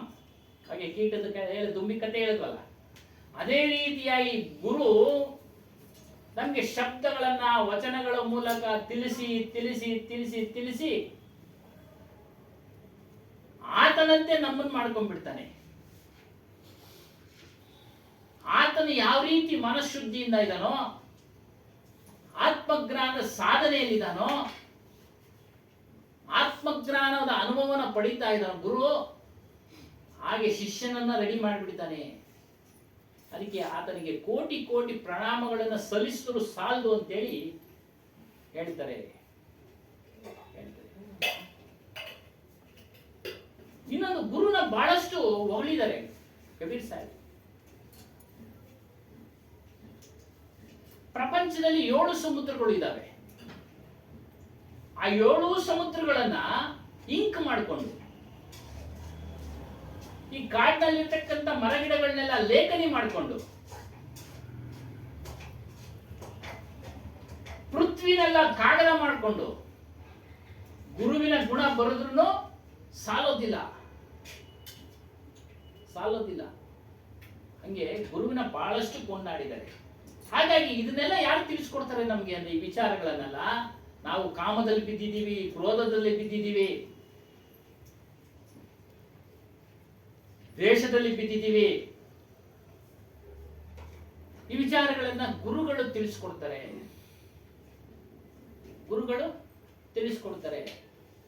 ಯಾವುದೇ ದೇವಿ ದೇವತಾದಿಗಳು ಈ ರೀತಿ ಪರಸ್ಪರ ಮುಖಾಮುಖಿಯಾಗಿ ಕುಳಿತುಕೊಂಡು ತಿಳಿಸಿಕೊಡೋದಿಲ್ಲ. ಅವೇನೋ ಒಂದು ಸಂಪ್ರದಾಯ, ಪೂಜೆ ಪುನಸ್ಕಾರ ಎಲ್ಲ ಮಾಡ್ತಾರೆ, ಅವ್ರ ನಂಬಿಕೆ.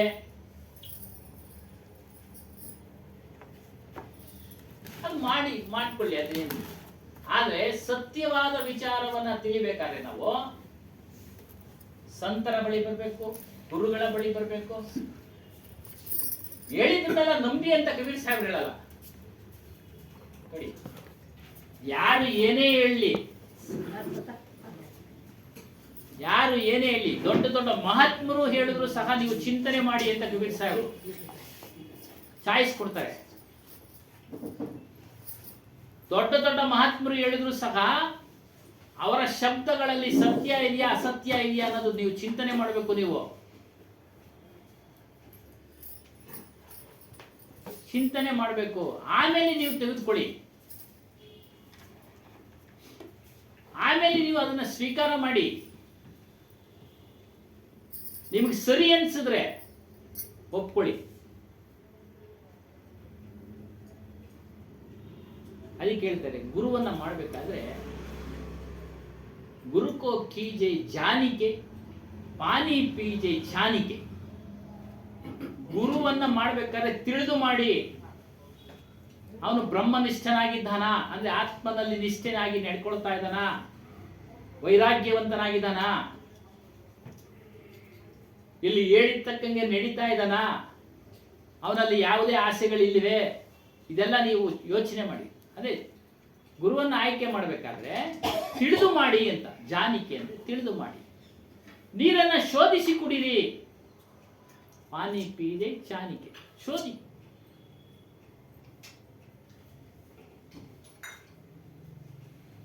ಅಂತಹ ಗುರುವನ್ನ ನೀವು ಆಯ್ಕೆ ಮಾಡ್ಕೊಳ್ಳಿ. ನಿರ್ಣಯ ವಿಚಾರಗಳನ್ನ, ಸತ್ಯಾಸತ್ಯಗಳನ್ನ ಬೇರ್ಪಡಿಸಿ ಸತ್ಯದ ಮಾರ್ಗದಲ್ಲಿ ನೀವು ನಡೀರಿ. ಖಂಡಿತವಾಗಲೂ ನಿಮಗೆ ಈ ಒಂದು ಬಂಧನದಿಂದ, ಹೇಳಿದ್ವಲ್ಲ, ಹುಟ್ಟು ಸಾವಳ ಬಂಧನದಿಂದ ಬಿಡುಗಡೆ ಆಗುತ್ತೆ ಅಂತ ತಿಳಿಸೋ ಗುರುಗಳನ್ನ ಆಶ್ರಯಿಸಿ ಸತ್ಸಂಗ ಮಾಡಿ. ಅಲ್ಲಿ ಹೇಳ್ತಾರೆ, ಕೋತಿ ಉದಾಹರಣೆ ಹಿಡ್ಕೊಂಡಿದೆ, ಅದೇ ಇಸ್ಕೊಳ್ಬೇಕು ಹೊರತು ಬೇರೆ ಸಾಧ್ಯ ಇಲ್ಲ, ಬೇರೆ ಸಾಧ್ಯ ಇಲ್ಲ. ಅದೇ ಅದ್ರ ಮೇಲಿನ ಆಸೆ ಬಿಟ್ರೆ ಕೈ ಈಚೆಗೆ ಬರುತ್ತೆ. ಮನುಷ್ಯ ಭೋಗಗಳ ಮೇಲೆ ಆಸೆಗಳನ್ನ ಬಿಟ್ಟಾಗ, ಸ್ವತಃ ಆತ್ಮಜ್ಞಾನದ ಸಾಕ್ಷಾತ್ಕಾರ ಮಾಡಿಕೊಂಡಾಗ ಆತನಿಗೆ ಬಂಧನದಿಂದ ಬಿಡುಗಡೆ ಆಗುತ್ತೆ. ಇಲ್ಲಾಂದ್ರೆ ಬಿಡುಗಡೆ ಯಾರೂ ಮಾಡಲಿಕ್ಕೆ ಸಾಧ್ಯ ಇಲ್ಲ. ಯಾವುದೇ ದೇವಿ ದೇವತಾದಿಗಳು ಭೂತ ಪ್ರೇತ ಯಾವೂ ಸಹ ಮನುಷ್ಯನನ್ನ ಬಂಧನದಿಂದ ಬಿಡುಗಡೆ ಮಾಡಿಸೋದಕ್ಕೆ ಸಾಧ್ಯ ಇಲ್ಲ, ಮಾಡಲಿಕ್ಕೆ ಸಾಧ್ಯ ಇಲ್ಲ.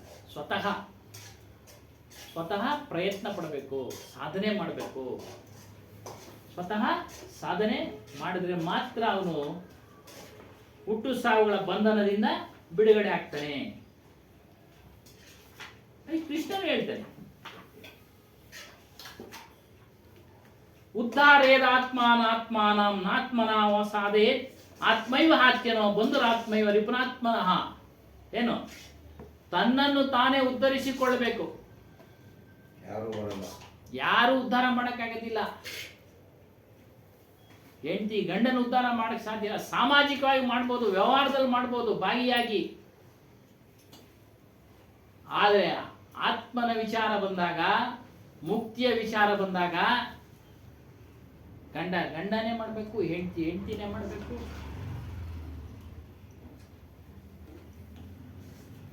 ವೈದ್ಯರಾಗಬೇಕಾದ್ರೆ ವಿದ್ಯಾರ್ಥಿ ಸ್ವತಃ ಕಷ್ಟಪಡಬೇಕು. ತಂದೆ ತಾಯಿಗಳೇನು ಕೆಲಸ? ಕಾಲೇಜ್ ಸೇರಿಸೋದೋ, ಕರ್ಕೊಂಡು ಹೋಗ್ಬಿಡೋದೋ, ಮತ್ತೊಂದು ಅನುಕೂಲತೆಗಳನ್ನು ಒದಗಿಸ್ಬೋದು, ಓದ್ಬೇಕು. ಅದೇ ರೀತಿಯಾಗಿ ಇಲ್ಲೂ ಆತ್ಮ ಮುಕ್ತಿ ವಿಚಾರದಲ್ಲಿ ತನ್ನನ್ನು ತಾನೇ ಉದ್ಧಾರ ಮಾಡ್ಕೊಳ್ಬೇಕು. ಬೇರೆ ಯಾರು ಉದ್ಧಾರ ಮಾಡ್ಲಿಕ್ಕೆ ಸಾಧ್ಯ ಇಲ್ಲ. ಯಾರು ಉದ್ಧಾರ ಮಾಡಲಿಕ್ಕೆ ಸಾಧ್ಯ ಇಲ್ಲ. ಎಲ್ಲರಲ್ಲೂ ಆ ಶಕ್ತಿ ಇದೆ, ಎಲ್ಲರಲ್ಲೂ ಶಕ್ತಿ ಇದೆ. ಶಾಸ್ತ್ರಗಳು, ಗುರುಗಳು ಕೈ ತೋರಿಸ್ತಾರೆ, ಇಂಥ ಕಡೆ ಇದೆಯಪ್ಪ ಇದು. ಜಾಗೃತ ನಮ್ಮನ್ನ ಎಚ್ಚರಪಡಿಸಲು ಸಹಾಯ ಮಾಡ್ತವೆ. ಗುರುವು ಸಹಾಯ ಮಾಡ್ತಾನೆ ಶಬ್ದಗಳ ಮೂಲಕ. ಶಾಸ್ತ್ರಗಳು ಅಂದ್ರೆ ಗ್ರಂಥಗಳು ಸಹ ಸಹಾಯ ಮಾಡ್ತವೆ ಶಬ್ದಗಳ ಮೂಲಕ. ಯಾವ ರೀತಿ ರೋಗಿಗೆ ವೈದ್ಯನ ಔಷಧವನ್ನ ಕೊಡ್ತಾನೋ, ಪತ್ತೆ ಹಚ್ಚಿ ರೋಗವನ್ನ ಪತ್ತೆ ಹಚ್ಚಿ ಆ ರೋಗಿ ಔಷಧವನ್ನು ಅವನೇ ತೆಗೆದುಕೊಳ್ಬೇಕು.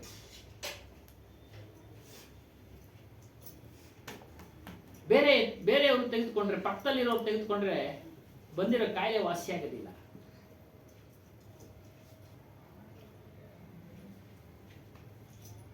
ಇಲ್ಲಿ ಇನ್ನೊಂದು ಉದಾಹರಣೆ ಕೊಡ್ತಾರೆ.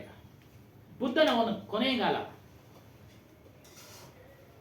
ಅವನ ಕೊನೆ ಹೇಗಾಯ್ತು ಅಂತಂದ್ರೆ, ಪಾಪ ಭಕ್ತ ಊಟಕ್ಕೆ ಕರೀತಾನೆ ಎಲ್ಲ ಭಿಕ್ಷುಗಳನ್ನ, ಬುದ್ಧನನ್ನು. ಹಾಗೆಲ್ಲ ಕಾಡಿನಲ್ಲಿ ಅಣಬೆ ಬೆಳೀತಾ ಇತ್ತು. ಅಣಬೆ ಅವನಿಗೆ ಗೊತ್ತಿಲ್ಲ ಇದು ವಿಷದ ಅಣಬೆ ಅಂತೇಳಿ. ಅದರಲ್ಲಿ ಅಡಿಗೆ ಮಾಡಿಬಿಟ್ಟಿರ್ತಾನೆ ಆ ಭಕ್ತ.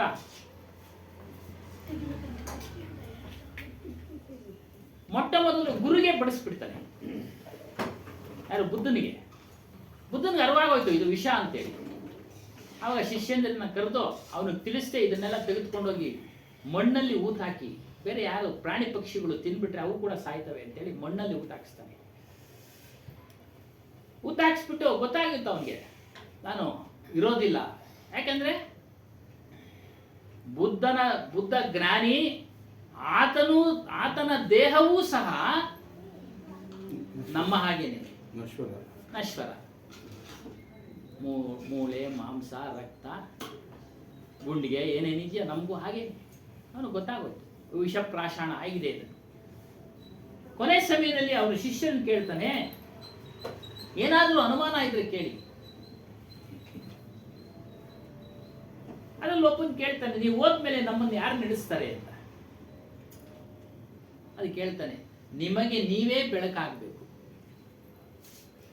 ನಿಮಗೆ ನೀವೇ ಬೆಳಕಾಗಬೇಕು.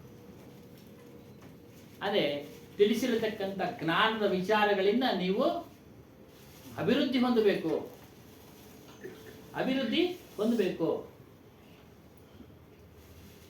ಪ್ರತಿಯೊಬ್ಬರಲ್ಲೂ ಉದ್ಧಾರ ಮಾಡಿಕೊಳ್ಳೋ ಶಕ್ತಿ ನಮ್ಮಿಂದಲೇ ಬರಬೇಕು. ಅದೇ ಇಚ್ಛಾಶಕ್ತಿ, ವಿಲ್ ಪವರ್. ಇಚ್ಛಾಶಕ್ತಿ ನಮಗ್ ಬರಬೇಕು. ನಾನು ಉದ್ಧಾರ ಆಗ್ಬೇಕು, ನಾನು ಉದ್ಧಾರ ಆಗ್ಬೇಕು. ಹಾಗೆ ಹೇಳ್ದಂಗೆ ನಾವೆಲ್ಲ ಸಂಸಾರ ಗೋಜಿಗೆ ಸಿಕ್ಕಾಕೊಂಡಿದ್ದೀವಿ. ಮಜಬೂತಾಗಿ ಕೊತ್ತಿ ಇಟ್ಕೊಂಡಂಗೆ ನಾವು ಅದಕ್ಕೆ ಸಿಕ್ಕಾಕೊಂಡಿದ್ದೀವಿ. ಆ ಬಿಡಿಸ್ಕೊಳ್ಳೋದು ಸಹ ನಮ್ಮ ಕೈನಲ್ಲೇ ಇದೆ. ಒಂಟೆ ಕತೆ ಬಿಡಿಸ್ಕೊಳ್ಳೋದು ನಮ್ಮ ಕೈನಲ್ಲಿದೆ. ಅದಕ್ಕೆ ಹೇಳ್ತಾರೆ आठ प्रहर यही गया यही महाया जंजाल में सतनाम इरते नहीं जीत लिया झमका. 8 ಪ್ರಹರಗಳು. ಪ್ರಹರ ಅಂದ್ರೆ ಒಂದು ಜಾಮ, ಒಂದು ಜಾವ. ಒಂದು ಜಾವಕ್ಕೆ 3 ಗಂಟೆ, 8 24. 24 ಗಂಟೆಗಳಲ್ಲೂ ಸಹ ನಾವು ಸಂಸಾರ ಚಿಂತನೆಯಲ್ಲೇ ತೊಡಗಿಸ್ಕೊಂಡು ಬಿಟ್ಟಿದ್ದೀವಿ. ಕಬೀರ್ ಸಾಹೇಬ್ ಹೇಗೆ 12 ಗಂಟೆ 10 ಗಂಟೆ ನಿದ್ದೆ ಆಗೋಯ್ತು, ಇನ್ನು 10 ಗಂಟೆ 12 ಗಂಟೆ ಆಗೋಯ್ತು. ಎಲ್ಲಿ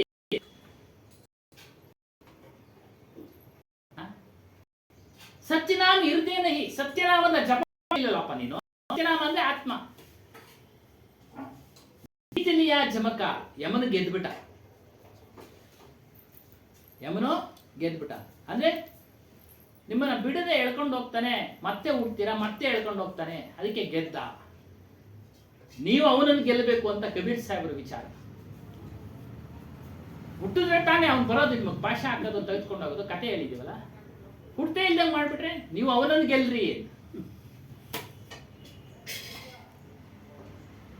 ಯಮ ಅಂದ್ರೆ ಇಲ್ಲಿ ಕಬೀರ್ ಸಾಹೇಬ್ರು ನೋಡಿ ಬಹಳ ಅರ್ಥಗರ್ಭಿತವಾಗಿ ಹೇಳಿದ್ದಾರೆ.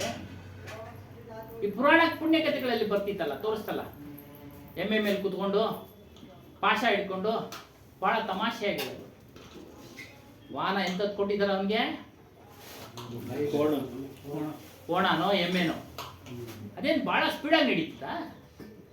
ಏನಿಲ್ಲ. ಎಮ್ಮೆ ಹೋದಂಗೆ ಗೊತ್ತಾ ಅವನೆಲ್ಲ ಅಂತೀವಿಲ್ಲ. ಇಷ್ಟೊಂದು ಜೀವರಾಶಿಗಳಿಗೆ ಅವನು ಪಾಶ ಹಾಕ್ಬೇಕಾದ್ರೆ ಹಂಗೋದ್ರೆ ಏನ್ ಗತಿ? ಹಂಗೆ ಅದಕ್ಕೆ ಅದೆಲ್ಲ ಕಲ್ಪನೆಗಳು ನಿಮ್ಗೆ ತಿಳುವಳಿಕೆಗೆ ಬರೋಕ್ಕೆ ಅದನ್ನ ಇಟ್ಟಿದ್ದಾರೆ. ತಿಳುವಳಿಕೆ ತೆಗೆದುಕೊಳ್ಳಿ. ಯಮ ಅಂತ ಇದ್ದಾನೆ ಒಬ್ನು ಅಂತ. ಮತ್ತೆ ಯಮ ಯಾರು? ಯಮ ನಿನ್ನ ಮನಸ್ಸೇಪ. ನಿನ್ನ ಮನಸ್ಸೇ ಎಲ್ಲಾ ಕಡೆ ಕರ್ಕೊಂಡು ಹೋಗ್ತಾ ಇರೋದು, ನರಕದ ಕಡೆ, ಭೋಗ ವಸ್ತುಗಳ ಕಡೆ. ಆ ಭೋಗ ವಸ್ತುಗಳನ್ನ ಬೋಗ್ಸಿ ಬೋಗ್ಸಿ ಬೋಗ್ಸಿ ಒಂದಿನ ನಾಶ ಆಗ್ತಿದೆ ಈ ದೇಹ.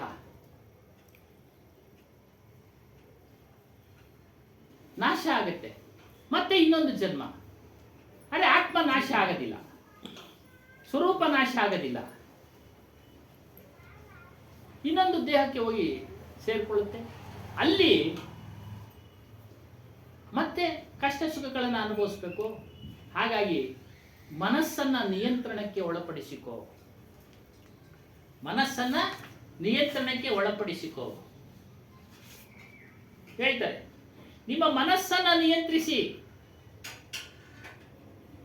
ಮನಸ್ಸು ಹಿಡಿಯೋದು ಕಷ್ಟ ಇಲ್ಲ ಅಂತ ಹೇಳಿಲ್ಲ. ಮನಸ್ಸು ಹಿಡಿಯೋದು ಕಷ್ಟ, ವೇಗವಾಗಿ ಚಲಿಸುತ್ತದೆ. ಜಗತ್ನಲ್ಲಿ ಎಲ್ಲ ಒಂದು ಟ್ರಾನ್ಸ್ಪೋರ್ಟ್ ಸಿಸ್ಟಮ್ ಇದೆಯಲ್ಲ, ಅದಕ್ಕಿಂತ ಎಲ್ಲ ವೇಗ ಯಾವುದು ಅಂದ್ರೆ ಮನೋವೇಗ. ಪ್ಲೈನ್ಗಿಂತ ಮನೋವೇಗ ಜಾಸ್ತಿ. ಏನು ಕುಳಿತಿಲ್ಲಂಗೆ ಫಾರಿನ್ಗೆ ಹೋಗ್ಬಿಡುತ್ತೆ. ಹಾಗಾಗಿ ಮನಸ್ಸಿಗಿಂತ ವೇಗವಾಗಿ ಏನೂ ಇಲ್ಲ. ಅದನ್ನು ನಿಯಂತ್ರಿಸಿದರೆ ಕಂಟ್ರೋಲ್ ನೋಡಿ, ಅದು ನಿಮಗೆ ಶಾಶ್ವತ ಸಂತೋಷವನ್ನ ತರುತ್ತದೆ. ಮನಸ್ಸನ್ನ ನಿಯಂತ್ರಿಸಿದ್ರೆ ಶಾಶ್ವತ ಸಂತೋಷ, ಅದೇ ಮೋಕ್ಷ, ಅದೇ ಮುಕ್ತಿ ತರುತ್ತದೆ. ಮನಸ್ಸನ್ನ ನಿಯಂತ್ರಿಸಬೇಕಪ್ಪ. ಇದು ಸಾಧನೆ, ಇದು ಸಾಧನೆ. ಮನುಷ್ಯನೇನ್ ಮಾಡ್ತಾ ಇದ್ದಾನೆ? ಲೋಭಕ್ಕೆ ಒಳಗಾಗಿ ವಿಷಯಗಳನ್ನ ಭೋಗಿಸ್ತಾ ಭೋಗಿಸ್ತಾ. ಲೋಭ ಅಂದ್ರೆ ಅದು ಪಾಪ ಕೃತ್ಯ ಅಂತ ಗೊತ್ತಿದ್ದರೂ ಸಹ ಆ ಕೃತ್ಯವನ್ನು ಮಾಡೋದು. ಹತ್ಯೆ, ಪ್ರಾಣಿ ಹತ್ಯೆ, ದೇವರ ಹೆಸರಿನಲ್ಲಿ ಪಾಪಕೃತ್ಯ ಅಂತ ತಿಳಿಸಿದ ಮೇಲೂ ಮತ್ತೆ ಮಾಡೋದೇ ಲೋಪ, ಅಥವಾ ಇಚ್ಛೆಯಿಂದ ಏನೋ ಪಡೆಯೋ ಇಚ್ಛೆಯಿಂದ, ಏನೋ ಪಡೆಯೋ ಇಚ್ಛೆಯಿಂದ ಮನುಷ್ಯನ ಆಸೆ. ನಾವು ನೋಡ್ತಾ ಇದ್ದೀವಲ್ವ ಪೇಪರ್ಗಳಲ್ಲಿ, ವಾಮಾಚಾರ, ಹೆಂಡತಿನ ಬಲಿ ಕೊಡೋದು, ಮಕ್ಕಳ ಬಲಿ ಕೊಡೋದು, ಹೆಣ್ಮಕ್ಳ ಬಲಿ, ನಿಧಿಗಾಸೆಗೋಸ್ಕರ. ನೋಡಿ, ಇದು ಲೋಪ. ಈ ರೀತಿಯಾಗಿ ಸಂಸಾರದ ಬಂಧನಲ್ಲಿ, ಪ್ರಾಪಂಚದ ಬಂಧನಲ್ಲಿ ಅವನು ಸಿಕ್ಕಾಕೊಂಡಿದ್ದಾನೆ ಮನುಷ್ಯ. ನಾವು ಲೋಭವನ್ನ, ವಿಷಯಗಳ ಮೇಲಿರ್ತಕ್ಕಂಥ ಲೋಭವನ್ನ ಬಿಟ್ಟಾಗ ನಮ್ಮನ್ನು ಕಟ್ಟಾಕೋರು ಯಾರೂ ಇಲ್ಲ, ಯಾರು ನಮ್ಮನ್ನು ಕಟ್ಟಾಕೋದಿಲ್ಲ. ಕಟ್ಟಾಕೊಂಡಿರೋದು ನಾವೇ ಎಲ್ಲ ಅಲ್ಲ, ಅಂತ ಹೇಳಿ ಬಿಟ್ಟು ಎಲ್ಲ ಬಿಟ್ಟು ಹೋಗೋದು ಅಂತಲ್ಲ. ಸಂಸಾರದಲ್ಲೇ ಇದ್ಕೊಂಡು, ಪ್ರಪಂಚದಲ್ಲೇ ಇದ್ಕೊಂಡು, ಹೆಂಡತಿ ಮಕ್ಕಳ ನಡುವೆನೇ ಇದ್ಕೊಂಡು ಆತ್ಮ ಸಾಕ್ಷಾತ್ಕಾರ ಮಾಡಿಕೊಳ್ಳಿ ಅಂತ ಹೇಳ್ತಾರೆ. ಹನುಮಾನ್ ಸಾಹೇಬರು ಒಂದು ಮಾತು ಹೇಳ್ತಾರೆ, ಬಹಳ ಚೆನ್ನಾಗಿ ಹೇಳೋರು. ಹಿಂಗೆ ಏನೋ ಸಂದರ್ಭ ಬಂದ್ಬಿಡುತ್ತೆ, ಯಾರೋ ದೂರ ತರ್ತಾರೆ, ದೀಕ್ಷೆ ಕೊಟ್ಬಿಟ್ಟಿದ್ದೀರಾ ನಮ್ಮ ಯಜಮಾನಿಗೆ, ಮನೆ ಕಡೆ ಗಮನ ಕೊಡ್ತಾ ಇಲ್ಲ ಅಂತ ನೇರವಾಗಿ ಹೇಳ್ದೆ ಅವ್ರಿಗೆ ಹೇಳ್ತಾರೆ, ಸಂಸಾರನೇ ಮಾಡದೇ ಇರೋ ಮುಟ್ಟಾಳ ಇನ್ನ ಆಧ್ಯಾತ್ಮ ಮಾಡ್ತಾನ ಅಂತ. ಸಂಸಾರನೇ ಮಾಡ್ಲಿಕ್ಕೆ ಬರದೇ ಇರತಕ್ಕಂಥ ಮುಟ್ಟಾಳ ಅಂದ್ರೆ ಮೂರ್ಖ, ಇನ್ನು ಆಧ್ಯಾತ್ಮ ಸಾಧನೆ ಮಾಡ್ತಾನ ಅವನು. ಎಷ್ಟು ಅರ್ಥಗರ್ಭಿತವಾಗಿ ಅಂದ್ರೇನು, ಸಂಸಾರವನ್ನು ಮಾಡಬೇಕು ನೀನು, ಗೆಲ್ಲು. ಸಂಸಾರವನ್ನ ಮಾಡ್ತಾ ಮಾಡ್ತಾ ಮನಸ್ಸನ್ನು ನಿಯಂತ್ರಣ ಮಾಡ್ಕೋ. ಸಂಸಾರ ಅಂದ್ರೆ ಹೆಂಡತಿ ಮಕ್ಕಳು, ಸಮಾಜ, ಬಂಧು ಬಳಗ, ಇವರೆಲ್ಲರ ಜೊತೆ ನೀರು ಇದ್ದು ನೀನು ಆತ್ಮ ಸಾಕ್ಷಾತ್ಕಾರ ಮಾಡ್ಕೊಳ್ಬೇಕು. ಹೀಗೆ ಎಣ್ಣೆ ಬಳ್ಕೊಂಡು ಸ್ನಾನ ಬಿಡಿಸು, ಹೌದು ಸ್ವಾಮಿ, ಕರೆಕ್ಟ್, ಮೆತ್ತಾಗ್ತದೆ ಖಂಡಿತ.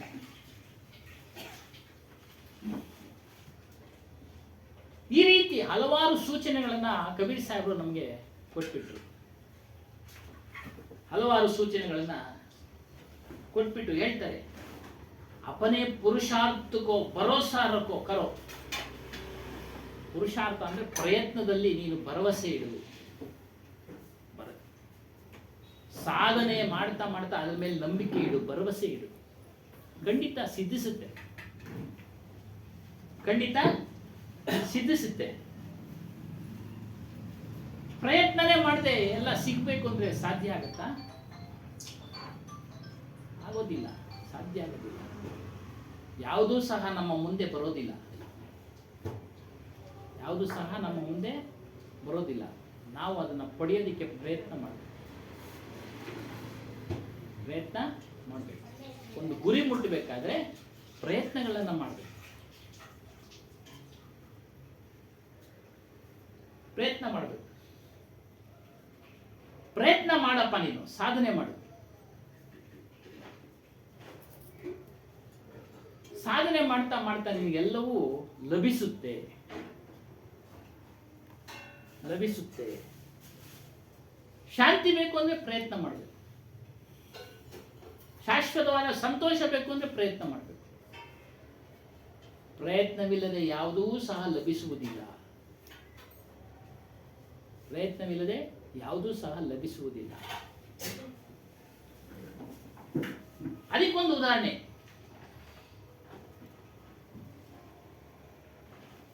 ಒಬ್ಬ ರಾಜನ ಅರಮನೆಯಲ್ಲಿ ಮಲ ಸ್ವಚ್ಛ ಮಾಡತಕ್ಕಂಥ ವ್ಯಕ್ತಿ ಕೆಲಸಕ್ಕಿರ್ತಾನೆ. ಕೆಲಸಕ್ಕೆ ಶಾಂತಿ ಅನ್ನೋ ವಿಚಾರವಾಗಿ ಆತನಿಗೆ ಒಮ್ಮೆ ರಾಣಿಯನ್ನ ನೋಡ್ಬಿಡ್ತಾನೆ, ಮೋಹಕ್ಕೆ ಒಳಗಾಗ್ಬಿಡ್ತಾನೆ. ಮೋಹಕ್ಕೆ ಒಳಗಾಗಿ ಅವನು ಕೆಲಸಕ್ಕೆ ಬಾರದೆ ಅದೇ ಚಿಂತನೆಯಲ್ಲಿದ್ದು ರೋಗಗ್ರಸ್ತನಾಗ್ಬಿಡ್ತಾನೆ.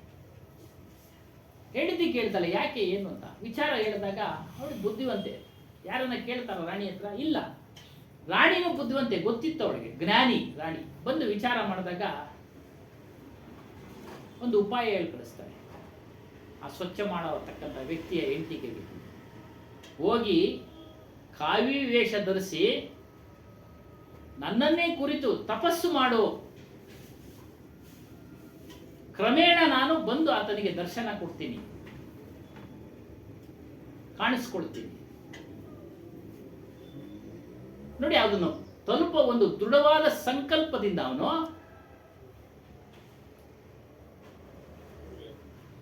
ಕಾವಿ ವೇಷವನ್ನು ಧರಿಸಿ ಊರಿನ ಹೊರಗಡೆ ಮಂಟಪ ಮರದ ಕೆಳಗಡೆ ಜಪ ಮಾಡ್ತಾ ಕುತ್ಕೊಂತಾನೆ. ಆಕೆನ ನೆನೆಸ್ತಾ ಶಾಂತಿ ಶಾಂತಿ ಶಾಂತಿ ಅಂತ ಹೇಳ್ತಿ ಜಪ ಮಾಡ್ತಾನೆ. ಯಾರು ಏನೇ ಬಂದು ಮಾತಾಡಿದ್ರು ಮಾತಾಡೋದಿಲ್ಲ, ಊಟ ಮಾಡ್ತಾ ಇಲ್ಲ. ಈ ವಿಚಾರ ಊರಿನವರೆಲ್ಲ ತಲುಪಿ ಅವರೆಲ್ಲ ಬಂದು ಅವನ ದರ್ಶನ ಮಾಡಿ, ಸಾಧು ದರ್ಶನ ಮಾಡಿದ್ರೆ ಬಹಳ ಪುಣ್ಯ ಅಂತೇಳಿ ದರ್ಶನ ಮಾಡಿ ಹೋಗ್ತಾರೆ. ರಾಜನ ಕಿವಿಯವ್ರಿಗೂ ಹೋಗ್ಬಿಡುತ್ತೆ, ಆತನೂ ಸಹ ಬರ್ತಾನೆ, ದರ್ಶನ ಮಾಡೋಗ್ತಾನೆ. ರಾಣಿ ಕೇಳ್ತಾಳೆ, ನೀವು ಹೋಗಿ ನೋಡ್ಕೊಂಬಂದ್ರಿ ಪುಣ್ಯಾತ್ಮರನ್ನ, ನಾನು ನೋಡ್ಬೇಕಲ್ಲ, ಅಪ್ಪಣೆ ಕೊಡ್ತಾನೆ ಹೋಗು ಅಂತ. ಸಖಿಯರೊಂದಿಗೆ ಬರ್ತಾಳೆ. ಸಖಿಯರನ್ನ ದೂರ ನಿಲ್ಲಿಸ್ಬಿಟ್ಟು ಅದರ ಕಿವಿ ಹತ್ರ ಬಂದು ಕೇಳ್ತಾಳೆ, ಹೇಳ್ತಾಳೆ, ನೀನು ಯಾವ ಶಾಂತಿಯನ್ನ ಕುರಿತು ಜಪ ತಪ ಧ್ಯಾನ ಮಾಡ್ತಾ ಇದೆಯೋ, ಸಾಧನೆ ಮಾಡ್ತಾ ಇದೆಯೋ ನೋಡಿ, ಆ ಶಾಂತಿ ಬಂದು ನಿನ್ನ ಮುಂದೆ ನಿಂತಿದ್ದೀನಿ ಅಂತ. ಅವನು ಅಷ್ಟೊತ್ತಿಗೆ ಜ್ಞಾನಿ ಆಗ್ಬಿಟ್ಟಿರ್ತಾನೆ. ಇಚ್ಛಾಶಕ್ತಿಯಿಂದ ಅವನು ನಿಜವಾದ ಶಾಂತಿಯನ್ನು ಅವನು ಪಡ್ಕೊಂಡ್ಬಿಟ್ಟಿರ್ತಾನೆ. ಹಾಗೆ ಹೇಳ್ತಾನೆ, ನನಗೆ ಈಗ ಸಿಕ್ಕಿರೋ ಶಾಂತಿ ದೇವಿ ಮುಂದೆ ನಿನ್ನಂತಹ ಸಾವಿರಾರು ಶಾಂತಿ ದೇವಗಳನ್ನ ನೀವು ಆಡಿಸ್ಬೇಕು, ಹೋಗ್ ಕಳಿಸ್ಬಿಡ್ತೇನೆ, ಬೇಕಾಗಿಲ್ಲ ನೀನು, ನನಗೆ ನಿಜವಾದ ಶಾಂತಿ ನನಗೆ ಸಿಕ್ಕಿದಾಳೆ. ನೋಡಿ, ಸಾಧನೆ ಆಗಿದೆ ಅಂದ್ರೆ ಭರವಸೆ, ವಿಲ್ ಪವರ್, ಸಂಕಲ್ಪ ಶಕ್ತಿ ಮಾಡ್ಕೊಂಡು ನಾನು ಆತ್ಮ ಸಾಕ್ಷಾತ್ಕಾರ ಮಾಡಿಕೊಳ್ಳಲೇಬೇಕು.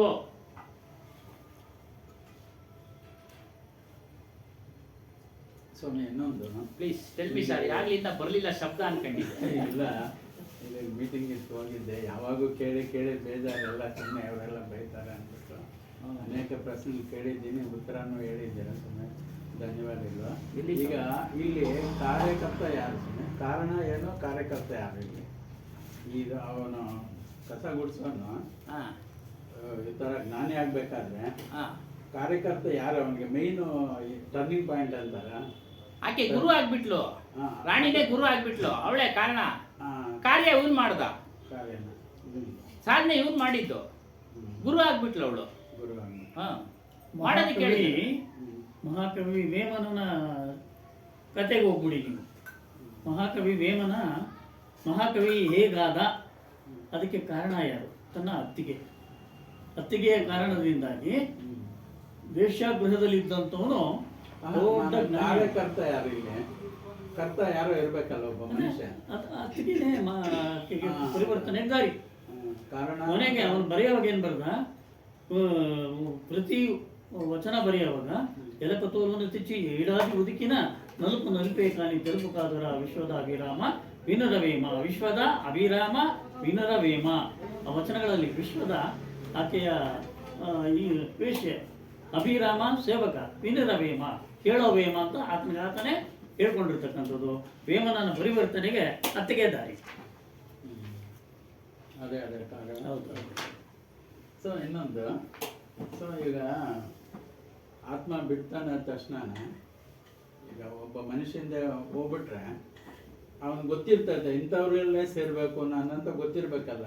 ಅದು ಪುಣ್ಯದ ಕರ್ಮ ಫಲದಿಂದ ಯಾವುದರಲ್ಲೂ ಸೇರಬೇಕು ಅಂತ ತಾವು ಹೇಳ್ತಾ ಇದ್ದೀರ, ನಾವು ಕೇಳ್ತಾ ಇದ್ದೀವಿ. ಅಲ್ಲಿ ಪಿಂಡೋತ್ಪತ್ತಿ ಆಗ್ತಾ ಇದ್ದಾಗ ಹೋಗ್ತಾನ, ಇಲ್ಲ ಅದಕ್ಕೆ ಅಂತ ಕಾಯ್ಬೇಕು ಏನಾದರೂ ಸ್ವಲ್ಪ? ಬಿಟ್ಟ ತಕ್ಷಣ ಹೋಗ್ಬೇಕಲ್ಲ, ಜಾಗ ಇರ್ಬೇಕಲ್ಲ.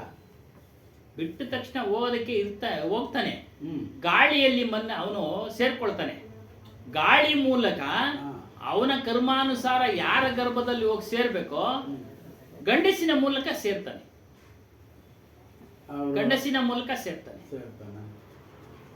ಆದ್ರೆ ಶಾಸ್ತ್ರಗಳು ಹೇಳ್ತವೆ, ಗ್ರಂಥಗಳು ಹೇಳ್ತವೆ, ಒಬ್ಬನ ಆತ್ಮ ಶರೀರವನ್ನು ಬಿಟ್ಟ ಬಳಿಕ 10-11 ದಿವಸ ಆತನ ವಾಸ ಮಾಡಿದ್ದ ಮನೆಯ ಸುತ್ತ ಸುದುತ್ತಾ ಇರ್ತಿದೆ ಅಂತ ಹೇಳ್ತಾರೆ. ಅದನ್ನು ಯಾರು ನೋಡಿಲ್ಲ. ಖಚಿತವಾಗಿ ಹೇಳಲಿಕ್ಕೆ ಸಾಧ್ಯ ಇಲ್ಲ, ಖಚಿತವಾಗಿ ಹೇಳಲಿಕ್ಕೆ ಸಾಧ್ಯ ಇಲ್ಲ. ಆದರೆ ಇದಂತೂ ಸತ್ಯ, ಒಂದಲ್ಲ ಒಂದು ದಿನ ಅವನು ಹೋಗಿ ಅವನ ಕರ್ಮಾನುಸಾರ ಯಾವ ಜನ್ಮವನ್ನು ಧಾರಣೆ ಮಾಡಬೇಕೋ ಅದನ್ನ ಹೋಗಿ ಅಲ್ಲಿ ಸೇರ್ತಾನೆ ಅವನ ಕರ್ಮಾನುಸಾರ. ನನ್ನ ಪ್ರಶ್ನೆ ಏನ್ ಗೊತ್ತೇನ, ಈಗ ಬಿಟ್ಟ ತಕ್ಷಣನೇ ಎಲ್ಲಿ ಗಾಳಿಯಲ್ಲಿ ಇರ್ತಾನ, ಇಲ್ಲ ಒಂದು ಟೈಮ್ ತಗೊಂಡು ಅಲ್ಲಲ್ಲೇ ಅಯ್ಯಪ್ಪ ನಮ್ಮಂಗೆ ಓಡಾಡ್ಕೊಂಡು ಆತ್ಮನ ಓಡಾಡ್ಕೊಂಡು ಇಟ್ಕೊಂಡು ನೋಡ್ಕೊಂಡು ಎಲ್ಲಿ ಸೇರ್ಬೇಕು, ನನ್ನ ಕರ್ಮ ಫಲಕ್ಕೆ ಯಾರು ಕರೆಕ್ಟ್ ಅಂತ ಸೂಚನೆ ಮಾಡ್ಕೊಂಡು ಹೋಗ್ತಾನೋ ನೋಡ್ಕೊಂಡು ಹೋಗ್ತಾರ, ಇಲ್ಲ ಯಾವ್ಯಾವ್ದು ತೋರಿಸ್ತಾನೆ ಅವ್ನಿಗೆ ಗೊತ್ತಾಗುತ್ತೆ. ಯಾರ ದಾಂಪತ್ಯದಲ್ಲಿ ಅವರಿಬ್ಬರು ಹೊಂದಾಣಿಕೆ ಆದ ಸಂದರ್ಭದಲ್ಲಿ ಸೇರ್ಕೊಂತಾನ, ಇಲ್ಲ ಮೊದಲೇ ಸ್ವಲ್ಪ ನೋಡ್ಕೊಂಡು ಯಾರು ನನಗೆ ಸೂಟ್ ಆಗ್ತಾರ ಅಂದ್ಕೊಂಡು ಹೋಗ್ತಾರ. ಅವನೇನ್ ನೋಡ್ಬೇಕಾಗಿಲ್ಲ, ಸೂಟ್ ಅದೇ ಹೇಳ್ಕೊಂಡು ಹೋಗ್ತಿದ್ದೆ ಕರ್ಮನೇ. ಅವನೇನ್ ನೋಡಿ ಸೆಲೆಕ್ಷನ್ ಮಾಡ್ಬೇಕಾಗಿರೋದೇನಿಲ್ಲ, ಏನಿಲ್ಲ. ಅದಕ್ಕೆ ಹೇಳಿದ್ದಾರೆ ಪ್ರೇತಾತ್ಮ, ಜೀವಾತ್ಮ, ಶುದ್ಧಾತ್ಮ. ಅಲ್ಲ ಸಮಯ ಈಗ ಪ್ರೇತ ಅಂದ್ರೇನು? ಪ್ರೇತ ಅಂದ್ರೆ ಗಾಳಿನಲ್ಲಿ ಸಂಚಾರ, ದೇಹ ಇಲ್ದಾಗೆ ಅಷ್ಟೇ. ನಾನು ಕೆಟ್ಟವನು, ಬಹಳಷ್ಟು ಅರೆಸ್ಟ್ ಆಗಿರ್ತೇನೆ. ನಾನು ಸತ್ತೋಗ್ಬಿಟ್ರೆ ಈಗ ನಾನು ಮಾಡಿರೋ ಪಾಪಗಳು ಯಾರೋ ಹೋಗ್ಬಿಟ್ಟು ಒಳ್ಳೆಯವ್ರ ಹತ್ರ ಸೇರ್ಕೊಳಕ್ ಆಗಲ್ವಲ್ಲ. ಖಂಡಿತ ಆಗಲ್ಲ. ಅವನು ನನ್ನಂತವನು ತಿರ್ಗೋಕೆನೆ ಯಾರ ಅಂತ ಸೇರ್ಕೋಬೇಕಲ್ವ. ಹೆಂಗಲ್ಲ ನೋಡ AC ರೂಮ್ನಲ್ಲಿ ಹೋಗಲ್ಲ, ಅದು ಹೋಗೋದೇ ಬೇರೆ ಕಡೆ. ನೀವೇ ಹೇಳ್ತಾ ಇದ್ದೀರ ಅದು ಆಕ್ಚುಲಿ ಫ್ರೀಕ್ವೆನ್ಸಿ ಅಂತಾರೆ. ಅದಕ್ಕೆ ಭಾಷೆ ಗೊತ್ತಾಗಬೇಕಲ್ಲ ಸರ್, ಇದು ಸಾಮಾನ್ಯ ಪ್ರಶ್ನೆಯಲ್ಲಿ ಯಾರು ಸಣ್ಣ ಉದಾಹರಣೆ ಗೊತ್ತಾಗೋದಿಲ್ಲ. ರೈತ ಬೆಳೆ ಬೆಳಿತಾನೆ, ಬೆಳೆದ ಬೆಳೆಯಲ್ಲಿ ಕ್ವಿಂಟಾಲ್ಗಳ ಗಟ್ಲೆ ದವಸ ಧಾನ್ಯನ ಗುಡ್ಡಾಕ್ತಾನೆ. ಆ ಗುಡ್ಡಾಕಿದ್ದ ದವಸ ಧಾನ್ಯವನ್ನ ದೀರ್ಘಕಾಲದವರೆಗೂ ತಿಂತಾನೆ. ಮತ್ತೆ ಬೆಳೆದು ತಿನ್ನೋದಕ್ಕಾಗಿ ಗಟ್ಟಿ ಕಾಳು ಅಂತ ಆಯ್ದ ಎತ್ತಿಟ್ಕೊಂಡಿರ್ತಾನಲ್ಲ, ಅದನ್ನ 2 ವರ್ಷ 3 ವರ್ಷ ಕಾಪಾಡಿ ಇಟ್ಕೊಂಡಿರ್ತಾನೆ. ಆ ಕಾಪಾಡಿ ಇಟ್ಕೊಂಡಂತ ಗಟ್ಟಿ ಬೀಜಗಳನ್ನ ಯಾವಾಗ ಬೇಕಾದ್ರೂ ಬಿತ್ತಬಹುದು, ಆಗ್ಲೇ ಬಿತ್ತಬೇಕು ಅಂತ ಏನಿಲ್ಲ. ಹಾಗಾಗಿ ಇವು ಕೂಡ ಅಷ್ಟೇ, ಸಮಯ ಸಮಯ ಬೀಜ. ಇದು ಸಮಯ ಸಮಯ ಸಮಯ ಸಮಯ ನೋಡ್ಕೊಂಡು ಹೋಗ್ತಾ ಇರ್ತವೆ. ಇವ್ರು ಹೇಳಿದ್ದು ಚೆನ್ನಾಗಿತ್ತು. ಹೌದೌದು. ಅದೇ ಕರ್ಮ ಅಲ್ಲೇ ಇರೋದು. ಹಂಗೆ ಅದಕ್ಕೆ ಹೇಳಿದ್ದು, ನೀವು ಉತ್ತರ ನೀವೇ ಹೇಳ್ತಾ ಇದ್ದೀರಾ ಅಂತ. ನೀವೇ ಹೇಳ್ತಾ ಇದ್ದೀರಾ ಅಲ್ವಾ? ನೀವೇ ಹೇಳಿದ್ರಲ್ಲ ನನ್ನಂಗೆ ಯಾವುದೋ ಅಂತ, ಹಂಗೆ. ಹಾಗಾಗಿ ನಿಮ್ಮ ನಿಮ್ಮ ಪುರುಷಾರ್ಥದಲ್ಲಿ ಭರವಸೆ ಇಡಿ. ಈ ಒಂದು ರಹಸ್ಯನ, ಆತ್ಮ ಸಾಕ್ಷಾತ್ಕಾರದ ರಹಸ್ಯ ಇದೆಯಲ್ಲ, ತಿಳಿಸೋದು ಬಹಳ ಕಡಿಮೆ. ಯಥಾರ್ಥ, ವಾಸ್ತವ, ಸತ್ಯಜ್ಞಾನ ಬಹಳ ಕಡಿಮೆ. ತಿಳಿಸಿದ್ರು ಸಹ ಮನುಷ್ಯ ಇಂದ್ರಿಯ ಲಂಪಟನಾಗಿ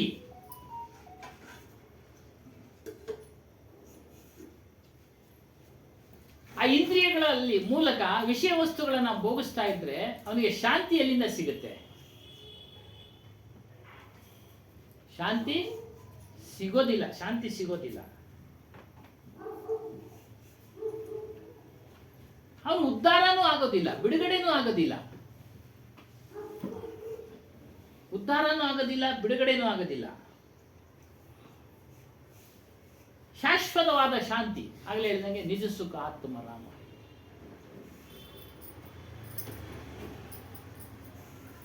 ಅಲ್ಲಿ ಶಾಶ್ವತವಾದ ವಿಶ್ರಾಂತಿ ಆತನಿಗೆ ಸಿಗುತ್ತೆ.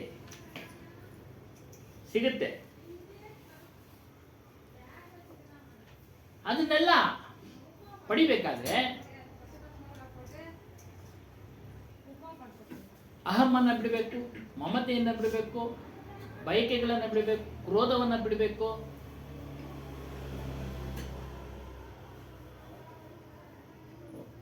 ಶಮದಮಾರಿ ಷಟ್ ಸಂಪತ್ತು ಅಂತ ಹೇಳ್ತಾರೆ. ಇಂದ್ರಿಯ ನಿಗ್ರಹ, ಮನೋನಿಗ್ರಹ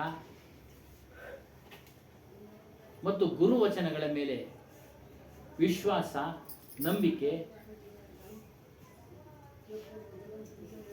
ಉಪರತಿಯಿಂದ. ಉಪ ಅಂದರೆ ಸಮೀಪ, ರತಿ ಅಂದರೆ ಕುಳಿತುಕೊಳ್ಳಿ, ಪ್ರೇಮದಿಂದ ಗುರುವಿನ ಬಳಿ ಕುಳಿತುಕೊಳ್ಳಿ, ಶ್ರದ್ಧೆಯಿಂದ ಆಲಿಸಿ, ಶ್ರದ್ಧೆಯಿಂದ ಆಲಿಸಿ. ಸಂಶಯ ಬರುತ್ತೆ, ಕೇಳಿ ಪ್ರಶ್ನೆಗಳನ್ನು. ವಿಚಾರ ಮಾಡುವಂತರಾಗಿ, ಸ್ವತಃ ವಿಚಾರ ಮಾಡುವಂತರಾಗಿ, ಅಧ್ಯಯನ ಮಾಡಿ, ಮನನ ಮಾಡಿ, ತಿತಿಕ್ಷ, ಸುಖ ದುಃಖಗಳಲ್ಲಿ ಸಮಾನವಾದ ಭಾವವನ್ನು ಇಟ್ಟುಕೊಂಡು ವ್ಯವಹಾರ ಮಾಡಿ. ಶ್ರದ್ಧೆ ಎಂದು ಬೇಕೇ ಬೇಕು ಗುರುವಿನ ಮೇಲೆ. ಅದಕ್ಕೊಂದು ಕತೆ, ಎಷ್ಟು ಕತೆಗಳು ನಮ್ಮನ್ನ ಕಣ್ತೆರೆಸೋದಕ್ಕೆ. ಸಮರ್ಥ ರಾಮದಾಸರು ಅಂತ ಇದ್ರು, ಶಿವಾಜಿ ಮಹಾರಾಜನ ಗುರುಗಳು. ಶಿವಾಜಿ ಮಹಾರಾಜನ ಆ ಗುರುಗಳಿಗೆ ಸಾಕಷ್ಟು ಜನ ಶಿಷ್ಯರಿದ್ರು. ಅದರಲ್ಲಿ ಒಬ್ಬ ಆತ್ಮೀಯನಾಗಿದ್ದ. ಅವ್ರಿಗೆ ಅವನ ಕೆಲಸ ಏನು? ಗುರುಗಳ ಸೇವೆ ಮಾಡೋದು ಮತ್ತು ಊಟ ಆದಮೇಲೆ ಅವ್ರಿಗೆ ತಾಂಬೂಲವನ್ನ ಸವಿಯೋ ಅಭ್ಯಾಸ ಇತ್ತು. ತಾಂಬೂಲವನ್ನ ಕುಟ್ಟಿಕೊಡೋದು. ವಿಶೇಷ ಪ್ರೇಮ ಆತನ ಮೇಲೆ. ಯಾವುದಕ್ಕೂ ಎಲ್ಲದಕ್ಕೂ ಆತನನ್ನು ಕರೀತಾ ಇದ್ರು. ಇನ್ನು ಉಳಿದಂಥ ಶಿಷ್ಯರಿಗೆ ಅಸೂಯೆ ಉಟ್ಬಿಟ್ಟು ಏನಾದರೂ ಮಾಡಿ ಇವನ್ನ ಸಿಕ್ಕಾಕಿಸ್ಬೇಕು ಅಂತ ಹೇಳ್ಬಿಟ್ಟು ಆ ಕುಟಾಣಿಯನ್ನು ಎತ್ ಮಡಗ್ಬಿಡ್ತಾರೆ. ತಾಂಬೂಲ ಕುಟಾಣಿನ ನೋಡ್ತಾನೆ, ಸಿಗೋದಿಲ್ಲ, ಸಮಯ ಆಗ್ತಾ ಇದೆ. ಬಾಯಿನಲ್ಲೇ ಅಗಿದು ಕೊಟ್ಬಿಡ್ತಾನೆ. ಗುರುಗಳು ಗೊತ್ತು ಇವನು ಬಾಯಿನಲ್ಲಿ ಅಗಿದ ಇರೋದೆಲ್ಲ ಗೊತ್ತು ಅವ್ರಿಗೆ, ಆದ್ರೂ ತಗೊಂಡು ತಿಂತಾ ಇರ್ತಾರೆ. ಇವ್ರು ನೋಡ್ತಾರೆ, ಬಾಯಿನಲ್ಲೇ ಅಗಿದು ಕೊಡ್ತಾವನಲ್ಲ, ಇವರಿಗೆ ಶಿಕ್ಷೆ ಕೊಡಿಸ್ಬೇಕು ಅಂತೇಳಿ ಶಿವಾಜಿ ರಾಜ ಹತ್ರ ಹೋಗ್ಬಿಟ್ಟು ದೂರ ಹೇಳ್ಬಿಡ್ತಾರೆ. ಅವನು ಬಂದ ಪರೀಕ್ಷೆ ಮಾಡೋಣ ಅಂತ ಬಂದ. ಗುರುಗಳ ಹತ್ರ ಮಾತಾಡ್ದ, ಊಟ ಮಾಡ್ದ, ಎಲ್ಲ ಮಾಡ್ದ. ಗುರುಗಳು ಹೇಳಿದ್ರು ರಾಜನಿಗೆ, ಹೋಗಿ ತಾಂಬೂಲ ಇಸ್ಕೊಂಬ ಶಿಷ್ಯನ ಹತ್ರ, ಬೋಳಾರಾಮ ಪುಟಾಣಿ ಸಮೇತ ತಗೊಂಬ ಅಂತ ಹೇಳು ಅಂದ್ರು. ಇವನು ಹೋಗಿ ಕೇಳ್ತಾನೆ ರಾಜು, ಪುಟಾಣಿ ಸಮೇತ ತಾಂಬೂಲ ಬೇಕಂತೆ ಏನಪ್ಪ? ಮಹಾರಾಜ್ರೆ ಮತ್ತೊಮ್ಮೆ ಕೇಳಿ, ಪುಟಾಣಿ ಸಮೇತ ಬೇಕಾ ತಾಂಬೂಲನ ಅಂತ. ಇವು ಮತ್ತೆ ಹೋಗಿ ಕೇಳ್ತಾನೆ ಗುರುಗಳನ್ನ, ಹೌದು ಪುಟಾಣಿ ಸಮೇತ ಬೇಕು, ಪುಟಾಣಿ ಸಮೇತ ಬೇಕಂತ. ಅಷ್ಟೊತ್ತು ಇವನು ಅಗದು ರೆಡಿ ಮಾಡಿ ಇಟ್ಕೊಂಡಿರ್ತಾನೆ. ತಟ್ಟೆ ಕೊಡ್ತಾನೆ, ಕೈ ಇಟ್ಕೊಳ್ಳಿ ಮಹಾರಾಜರಿಂದ. ಆ ಸೊಂಟದಲ್ಲಿ ಇದ್ದಂತ ಕತ್ತಿ ತೆಗೆದು ಟಕ್ ಟಕ್ನಂತ ಕುತ್ತಿಗೆ ಕತ್ತರಿಸಿ ತಟ್ಟೆನಲ್ಲಿ ಇಡ್ತಾನೆ, ತಗೊಂಡೋಗಿ ಪುಟಾಣಿ ಸಮೇತ. ಶ್ರದ್ಧೆ ಎಷ್ಟಿದೆ ನೋಡಿ. ತಗೊಂಡೋಗಿ ಇಡ್ತಾನೆ. ಅವನಿಗೆ ಆಶ್ಚರ್ಯ ಆಗ್ಬಿಡ್ತು, ಭಯ ಆಗ್ಬಿಡ್ತು. ಏನಪ್ಪ ಶಿವಾಜಿಗೆ ಭಯ ಆಗ್ಬಿಡ್ತು. ಸ್ವಾಮಿಗಳು ಹೇಳಿದ ಕತೆ ಇದೆಲ್ಲ. ಅವ್ರೇನ್ ಮಾಡ್ತಾರೆ, ಬಾಯಿ ತೆಗೆದ್ಬಿಟ್ಟು ರುಂಡ ಇರುತ್ತಲ್ಲ ಶಿರ, ಅದರೊಳಗೆ ಇದ್ದ ತಾಂಬೂಲ ಎತ್ಕೊ ಬಾಯಿನಲ್ಲಿ ಇಟ್ಕೊಂಡು ತಿರ್ಗಾ ಕಳಿಸ್ತಾರೆ, ಹೋಗಿ ಅಲ್ಲೇ ಇಟ್ಬಿಡು, ಪುಟಾಣಿ ಎಲ್ಲಿತ್ತು ಅಲ್ಲೇ ಅಂತ ಗುರುಗಳು ನೋಡಿ. ತಿರ್ಗಾ ತಂದು ಅಲ್ಲೇ ಇಡ್ತಾನೆ ಜೀವ ನೋಡಿ. ಗುರುಗಳ ಮೇಲೆ ಶ್ರದ್ಧೆ ಅಷ್ಟಿರ್ಬೇಕು. ತನ್ನ ಶಿರ ಹೋದ್ರೂ ಸಹ ಅವರು ಕೊಟ್ಟಿರೋ ವಚನಗಳನ್ನ ಪಾಲನೆ ಮಾಡೋದ್ರಲ್ಲಿ ಅಷ್ಟು ಸಂಕಲ್ಪ, ಇಚ್ಛಾಶಕ್ತಿಯಿಂದ ಇರಬೇಕು. ಅದಕ್ಕೆ ಭರವಸೆ ಮಡಗಿ ನಿಮ್ಮ ಒಂದು ಇಚ್ಛಾಶಕ್ತಿ ಮೇಲೆ. ಇದು ಇವಾಗ ನಡೀತಾ ಇದೆ ಸ್ವಾಮಿ, ಈಗಿನ ಕಾಲದಲ್ಲಿ ಯಾರು ಇಲ್ಲ ಸ್ವಾಮಿ ಅಂತವ್ರು. ಕರೆಕ್ಟೇ ನಮ್ಮ ಹೇಳಿದ್ದು, ಯಾರು ಇಲ್ಲ ಬಿಡಿ. ಕಷ್ಟ ಇದೆ, ಎಲ್ಲೋ ಇರ್ಬೋದೇನೋ, ಇದ್ರು ಕಣ್ಣಿಗೆ ಕಾಣಿಸ್ತಾ ಇಲ್ಲ. ಇದೆಲ್ಲ ನಡೆದಿರೋ ಕತೆಗಳನ್ನ ಒಬ್ರಿಂದ ಒಬ್ರು ಹೇಳ್ಕೊಂಡು ಬಂದಿರೋದು. ಕೇಳ್ಕೊಂಡ್ ಬರೋಟಕ್ಕೆ ಕತ್ತಿದ್ದು ಬಂದ್ಬಿಡ್ತಿದೆ. ಫಸ್ಟ್ ಏನೇನು ಇರ್ತಾರೆ ಗೊತ್ತಿಲ್ಲ ಅಂತ. ಇದು ಅದೇ ಹಗ್ಗ ಅದು ಕಮ್ಯುನಿಕೇಶನ್, ಅದು ಕಾಮನ್ ಸರ್. ಅದು ಕಮ್ಯುನಿಕೇಶನ್, ಒಬ್ಬರಿಂದ ಒಬ್ರು ಕಮ್ಯುನಿಕೇಶನ್ ಆಗುವಾಗ ಪದಗಳು ಕಡಿಮೆ ಆಗುತ್ತೆ, ಶಬ್ದಗಳು ಬೇರೆ ಬರ್ತವೆ.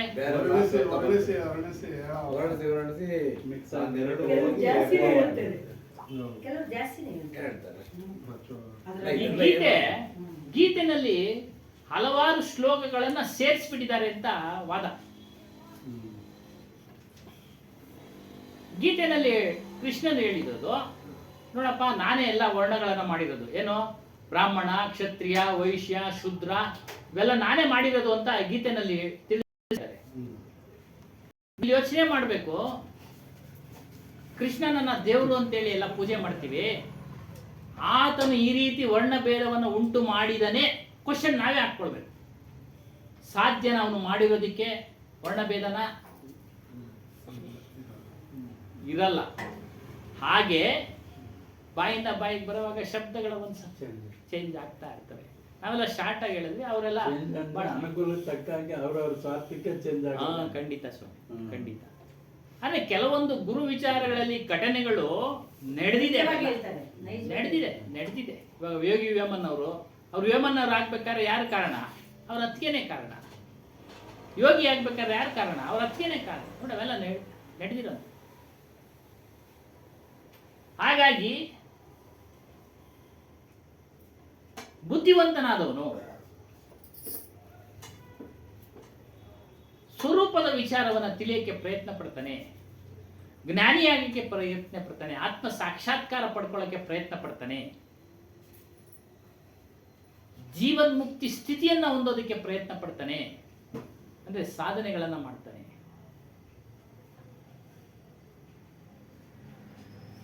ಕಬೀರ್ ಸಾಹೇಬ್ರು ಹೇಳ್ತಾ ಇದ್ದಾರೆ, ನಾನು ಹೇಳ್ತಾ ಇದ್ದೀನಿ, ಕೂಗ್ತಾ ಹೇಳ್ತಾ ಇದ್ದೀನಿ, ಆತ್ಮಾರಾಮನನ್ನ ಹೊರತುಪಡಿಸಿ ಯಾವುದೇ ರಾಮನು ಇಲ್ಲ. ಮತ್ತೆ ಪೂಜೆ ಮಾಡ್ತಾ ಇದ್ದಾರೆ, ಎಲ್ಲ ಕ್ವಶನ್.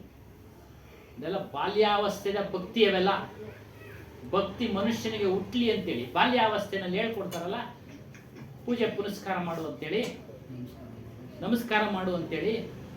ಬಾಲ್ಯಾವಸ್ಥೆಯ ಭಕ್ತಿಯನ್ನು ನಾವು ಪ್ರೌಢರಾದ ಮೇಲೂ, ದೊಡ್ಡವರಾದ ಮೇಲೂ, ಹಿರಿಯರಾದ ಮೇಲೂ, ತಿಳುವಳಿಕೆ ಆದ ಮೇಲೆ ಪಡೆದಿದ್ರು ಸಹ ನಾವು ಮಾಡ್ತಾ ಇದೀವಿ. ಅದಕ್ಕೆ ಬಾಲ್ಯಾವಸ್ಥೆಯ ಭಕ್ತಿ ಅವೆಲ್ಲ. ತಲೆಗೆ ಬಂದ್ಮೇಲೆ ಯಾರು ಈ ಕಲಿಯಕ್ಕೆ ಹೋಗಲ್ಲ.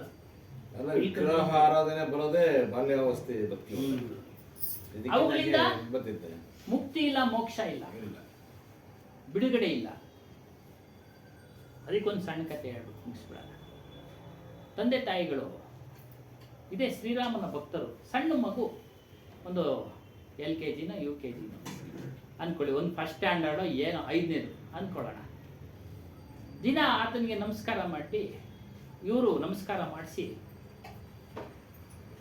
ಒಂದು ಪದ್ಧತಿ ಮಾಡಿರ್ತಾರೆ, ಭಕ್ತಿಯ ಪದ್ಧತಿ. ಒಂದಿನ ಆ ಮಗು ಕೇಳ್ಬಿಡುತ್ತೆ, ಏನಕ್ಕೆ ದಿನ ನಮಸ್ಕಾರ ಮಾಡಿಸ್ತೀರ? ಕಷ್ಟದಿಂದ ನಮ್ಮನ್ನ ಪಾರು ಮಾಡ್ತಾನಪ್ಪ ಭಗವಂತ, ಕಷ್ಟದಿಂದ ಪಾರು ಮಾಡ್ತಾನೆ. ಅದು ಮನಸ್ಸಿನಲ್ಲಿ ನಾಟಿಬಿಡ್ತಾವು ಮಗುಗೆ. ಹೇಳಿದ್ದೀನಿ ಕತೆ, ಪರೀಕ್ಷೆಯಲ್ಲಿ ಬಂತು. ಪರೀಕ್ಷೆ, ಇಂಡಿಯಾದ ರಾಜಧಾನಿ ಯಾವುದು ಕೊಟ್ಟರು, fill of the blanks, Bengaluru, Calcutta, Delhi ಅಂತ. ಇದೇನ್ ಮಾಡ್ಬಿಡ್ತು, ಬೆಂಗಳೂರು ಅಂತ ಬರ್ಬಿಡ್ತು. ಇಂಡಿಯಾದ ರಾಜಧಾನಿ ಬೆಂಗಳೂರು. ಮನೆಗೆ ಬಂದು ಪುಸ್ತಕ ನೋಡುತ್ತೆ, ದೆಹಲಿ ಆಗ್ಬಿಟ್ಟಿದೆ. ದೆಹಲಿನೇ ಅಲ್ವಾ?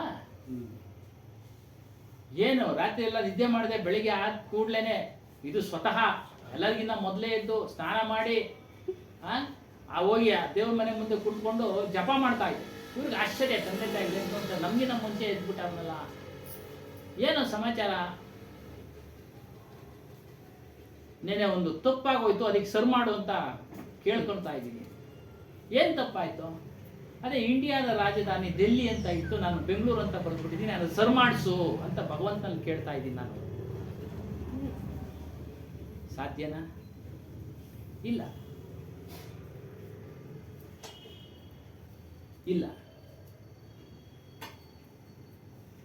ಆದರೆ ನೋಡಿ, ಇಲ್ಲಿ ವಿಚಾರ ಏನಿದೆ,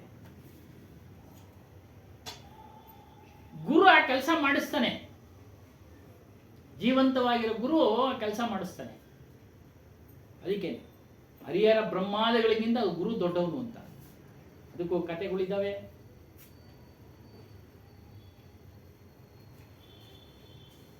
ಹರಿ ಮುನಿದೊಡೆ, ಹರ ಮುನಿದೊಡೆ ಗುರು ಪರಿಹರಿಸುವನು. ಗುರು ಮುನಿದೊಡೆ ಪರಿಹರಿಸುವರು ಯಾರೂ ಇಲ್ಲ.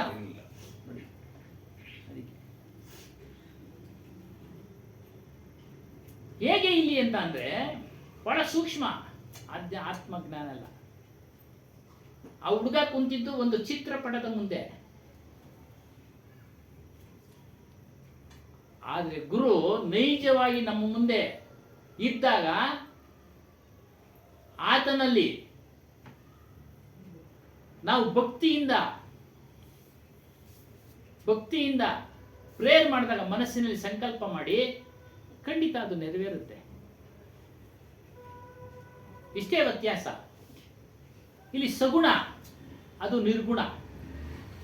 ಅದು ಏನು ಮಾತಾಡೋದಿಲ್ಲ, ಆದರೆ ಇಲ್ಲಿ ಮಾತಾಡ್ತಾನೆ, ಸಂಕಲ್ಪವನ್ನು ತಿಳ್ಕೊಳ್ತಾನೆ, ಕಷ್ಟವನ್ನು ತಿಳ್ಕೊಳ್ತಾನೆ, ಯುಕ್ತಿಯನ್ನು ತೋರಿಸ್ತಾನೆ. ಇದೇ ಮಾಡಿಸೋದು. ಅದೇ ಗುರುನೇನು ಮಾಟ ಮಂತ್ರ ಮಾಡಿಸಲ್ಲ. ಪ್ರಕೃತಿ ವಿರುದ್ಧ ಆಗಲ್ಲ. ಏನು ಹೇಳಿ? ಇವಾಗ ಅವನು ಭಾರತದ ರಾಜಧಾನಿ ಯಾವುದು ಅಂತ ಬೆಂಗಳೂರು ಅಂತ ಬಂದ್ಬಿಟ್ಟು ಅವರು ಮಾಡಲೇ ಇಲ್ವಲ್ಲ, ನಾವು ಮಾಡಿಸೋದು ಅಂತ ಹೇಳಿದ್ವಾ? ಮಾಡಿಸಲಿಲ್ಲ. ಮಾಡಿಸ್ಲಿಲ್ವಲ್ಲ. ಗುರುನು ಮಾಡ್ಸಲ್ಲ, ಅದು ದಾರಿ ತೋರಿಸ್ತಾನೆ. ಮುಂದಿನ ಸಲ ಪ್ರಯತ್ನ ಪಡಪ್ಪ. ಅದು ಮಾಡ್ಬಿಟ್ರೆ ಅಲ್ಲಿಗೆ ಇದು ಅದಕ್ಕೆ ನಾವು ನಿಮ್ಗೆ ಸಿಕ್ಕಾಕೊಂಡ್ಬಾರ್ದು ಅಂತಾನೆ ಹೇಳ್ತಾ ಇರೋದು. ನಮಗೆ ಸಿಗಬೇಡ ಸ್ವಾಮಿ, ನೀವು ಗುರುಗಳು. ನಾವು ಅರ್ಥ ಆಯ್ತಾ? ಅದಕ್ಕೆ ಅರ್ಥ ಆಯ್ತಾ? ಅಲ್ಲಿ ಪ್ರಕೃತಿ ನಂಬಿಕೆ ಇಡಿ ಅಂತ ಅರ್ಥ ಹೇಳ್ತಾ ಇರೋದು. ಗುರುವಿನಲ್ಲಿ ನಂಬಿಕೆ ಇಡಿ. ನೆಕ್ಸ್ಟ್ ಟೈಮ್ ಅಂದಾಗ ಅವ್ರಿಗೆ ಉದಾಹರಣೆ, ನೈಜವಾದ ಸಂತರು ಬಂದಿದ್ರು, ಮಾರ್ವಾಡಿಯವರು. ಅವರೆಲ್ಲ ವಿಶೇಷವಾದ ಶ್ರದ್ಧೆ ಬಿಡಿ. ನಮ್ಗೆ ಯಾರು ಗುರುಗಳ ಮೇಲೆ ಅಷ್ಟೊಂದು ಶ್ರದ್ಧೆ ಇಲ್ಲ. ಒಂದು ಫೋನ್ ಕಳ್ಕೊಂಡ್ಬಿಟ್ಟಿತ್ತು. ಜೈನರಲ್ಲ, ಮಾರ್ವಾಡಿಸ್ ಅವರು ಹಿಂದೂಗಳೇ. ಜೈನರು ಅವರು ಅಷ್ಟೇ ಶ್ರದ್ಧೆ ಬಿಡಿ. ಗುರುಗಳಲ್ಲಿ ನೋಡ್ತಾ ಇರ್ತೀವಲ್ಲ ಸಿಟಿಗಳಲ್ಲಿ ನೋಡ್ತಾ ಇರ್ತೀವಿ. ಅವ್ರ ಹಿಂದೆ ಎಲ್ಲ ಪಾತ್ರೆ ಪರಂಗಳ ಇಟ್ಕೊಂಡು ಹೋಗೋದೇನೋ, ಅವ್ರನ್ನ ಗಾಡಿನಲ್ಲಿ ಕುಂಡಿಸ್ಕೊಂಡು ತೊಳ್ಕೊಂಡು ಹೋಗೋದೇನೋ ಸಿಟಿಗಳಲ್ಲಿ, ಗಾಂಧಿನಗರ ಅಲ್ಲಿ ಇದೆಲ್ಲ ಭಾಳ ಗುರುಗೆ ಬೆಲೆ ಕೊಡ್ತಾರೆ ಬಿಡಿ. ನಮ್ಮಲ್ಲೇ ಕಡಿಮೆ, ನಮ್ಮ ಒಂದು ಇದರಲ್ಲೇ ಇರಲಿ. ಹಾಗಾಗಿ ಗುರುವಿನಲ್ಲಿ ಶ್ರದ್ಧೆ ಇದೆ. ಮಾರ್ವಾಡಿ ಸಂತರು. ಅವಳು ಫೋನ್ ಕಳ್ಕೊಂಡ್ಬಿಟ್ಲು ಬಸ್ಸಿನಲ್ಲಿ. ಅವಳು ಗುರುವಿನ ನೆನೆಸ್ತಾ ಸಾಧನೆ ಮಾಡಿದ್ಲು, ಹುಡುಕಿದ್ಲು, ಪ್ರಯತ್ನ ಪಟ್ಟಿ. ಅಲ್ಲೋಗು ಅಂದ್ರು, ಇಲ್ಲೋಗು ಅಂದ್ರು. ಅವ್ರಿಗೆ ಕಂಡಕ್ಟರ್ ಹುಡುಗಿ ಅವ್ನು ಮಡಗಿದ್ದ. ಹೇಳಿ, ಸಂಕಲ್ಪ, ಇಚ್ಛಾಶಕ್ತಿ, ಗುರುವನ್ನ ನೆನೆಸಿದ್ದಷ್ಟೇ. ಗುರು ಏನು ಬಂದು ಕೊಡಿಸ್ಲಿಲ್ಲ ಅಲ್ಲಿ. ಅದೇ ಹೇಳಿದ್ಲು, ನನ್ನ ನಂಬಿಕೆ, ನಾನು ನಂಬಿದ ಗುರು ನನ್ನ ಕೈ ಬಿಡಲಿಲ್ಲ ಅಂತ. ಪ್ರಯತ್ನ ಪಟ್ಲು ಅವಳು. ಕಬೀರ್ ಸಾಹೇಬ್ ನೆನೆಸ್ಕೊಂಡು ನಾನು ಪ್ರಯತ್ನ ಪಟ್ಟೆ, ಸಕ್ಸಸ್ ಆಯಿತು, ಸಿಕ್ತು ನನಗೆ. ಬೆಲೆ ಬಾಳೋ ಫೋನ್ಗಳು ಅಲ್ವಾ? ಹಾಗಾಗಿ ನಾವು ಅಷ್ಟೇ, ನಮಗೆ ಆತ್ಮ ಸಾಕ್ಷಾತ್ಕಾರ ಆಗ್ಬೇಕಂದ್ರೆ ಪ್ರಯತ್ನ ಮಾಡಬೇಕು, ಸಾಧನೆ ಮಾಡಬೇಕು. ಸುಮ್ಮನೆ ಯಾವುದು ಬರೋದಿಲ್ಲ. ಅದಕ್ಕೆ ಹೇಳ್ತಾರೆ, ಮಾನುಷ ಜನ್ಮ ದುರ್ಲಭ ಹೈ, ಬಹುರಿನ ದೂಜಿ ಬಾರ್, ಪಕ್ಕಾ ಪಲ್ಜೋ ಗಿರ್ಪಡ, ಬಹುರಿನ ಲಾಗೆ ಡಾರ್. ಮನುಷ್ಯ ಜನ್ಮ ದುರ್ಲಭನಪ್ಪ, ಸಿಗದೆ ಅಪರೂಪ. ಏನೇನು ಕೆಲಸ ಕಾರ್ಯಗಳನ್ನು ಮಾಡ್ತೀವೋ ಅದನ್ನ ಬೋಗ್ಸೋದಕ್ಕೆ ಹೋಗ್ಲೇಬೇಕು. ದುರ್ಲಭ ಹೈ, ಬಹುರಿನ ದೂಜಿ ಬಾರ್, ಸಿಗದೆ ಅಪರೂಪ, ಸಿಕ್ಬಿಟ್ಟಿದೆ ಅಕಸ್ಮಾತ್. ಪಕ್ಕಾ ಪಲ್ಜೋ ಗಿರ್ಪಡ, ಬಹುರ್ನಲ್ಲಾಗೆ ಢಾರ್. ಮರದಲ್ಲಿ ಹಣ್ಣಾಗ್ಬಿಟ್ಟು ಕೆಳಗಡೆ ಬಿದ್ದ ಮೇಲೆ ಮತ್ತೆ ಹೋಗಿ ಸೇರೋದಿಲ್ಲ.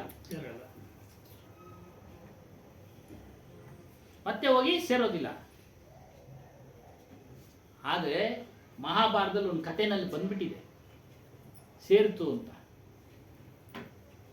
ಅದು ಸಾಧ್ಯ ಇಲ್ಲ, ಅದೆಲ್ಲ ಕಲ್ಪನೆಗಳು. ಇನ್ನೊಂದು ದಿನ ಹೇಳೋಣ. ಕಲ್ಪನೆಗಳು ಸೇರೋದೇ ಇಲ್ಲ. ಪ್ರಕೃತಿ ನಿಯಮ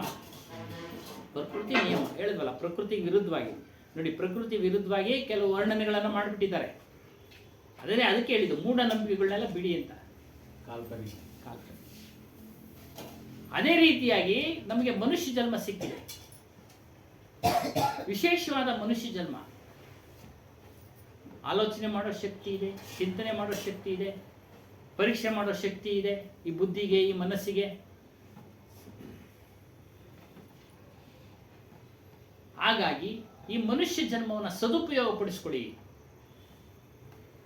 ಮತ್ತೆ ಬರುತ್ತೋ ಇಲ್ಲೋ ಗೊತ್ತಿಲ್ಲ.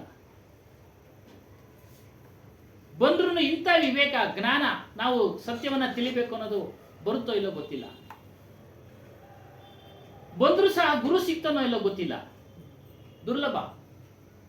ಗುರುಗಳು ಸಿಗ್ತಾರೆ ನಮಗೆ, ಅಕ್ಷರ ಕಲಿಸ್ತೋರು ಗುರು, ಕೆಲಸ ಕಲಿಸ್ತೋರು ಗುರು, ತಾಯಿ ಗುರು, ತಂದೆ ಗುರು. ಜಗತ್ತಿನಲ್ಲಿ ಗುರುಗಳು ಬೇರೆ ಬೇರೆ ಗುರುಗಳು ಸಿಗ್ತಾರೆ ಅಲ್ವಾ. ಆದರೆ ಸನ್ಮಾರ್ಗವನ್ನ, ಸತ್ಯಜ್ಞಾನವನ್ನ ತಿಳಿಸ್ಕೊಡತಕ್ಕಂಥ ಸದ್ಗುರು ಬಹಳ ವಿರಳ ಸಿಗೋದು.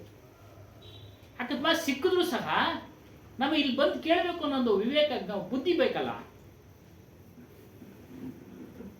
ಬುದ್ಧಿನೂ ಬರುತ್ತೋ ಇಲ್ಲೋ ಗೊತ್ತಿಲ್ಲ.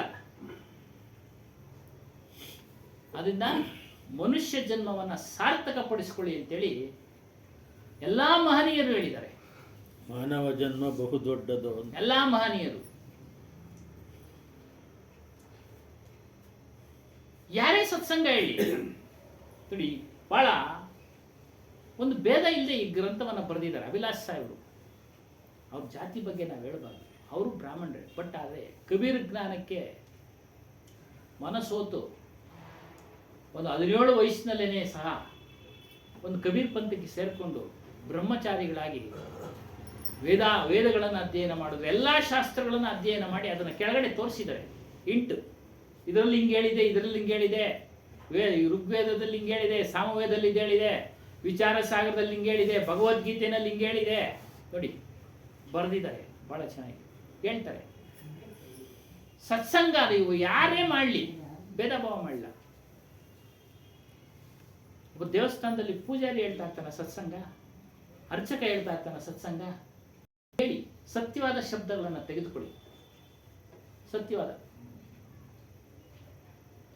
ಸತ್ಯವಾದ ಶಬ್ದಗಳನ್ನು, ಯಥಾರ್ಥವಾದ ಶಬ್ದಗಳನ್ನು ತೆಗೆದುಕೊಳ್ಳಿ.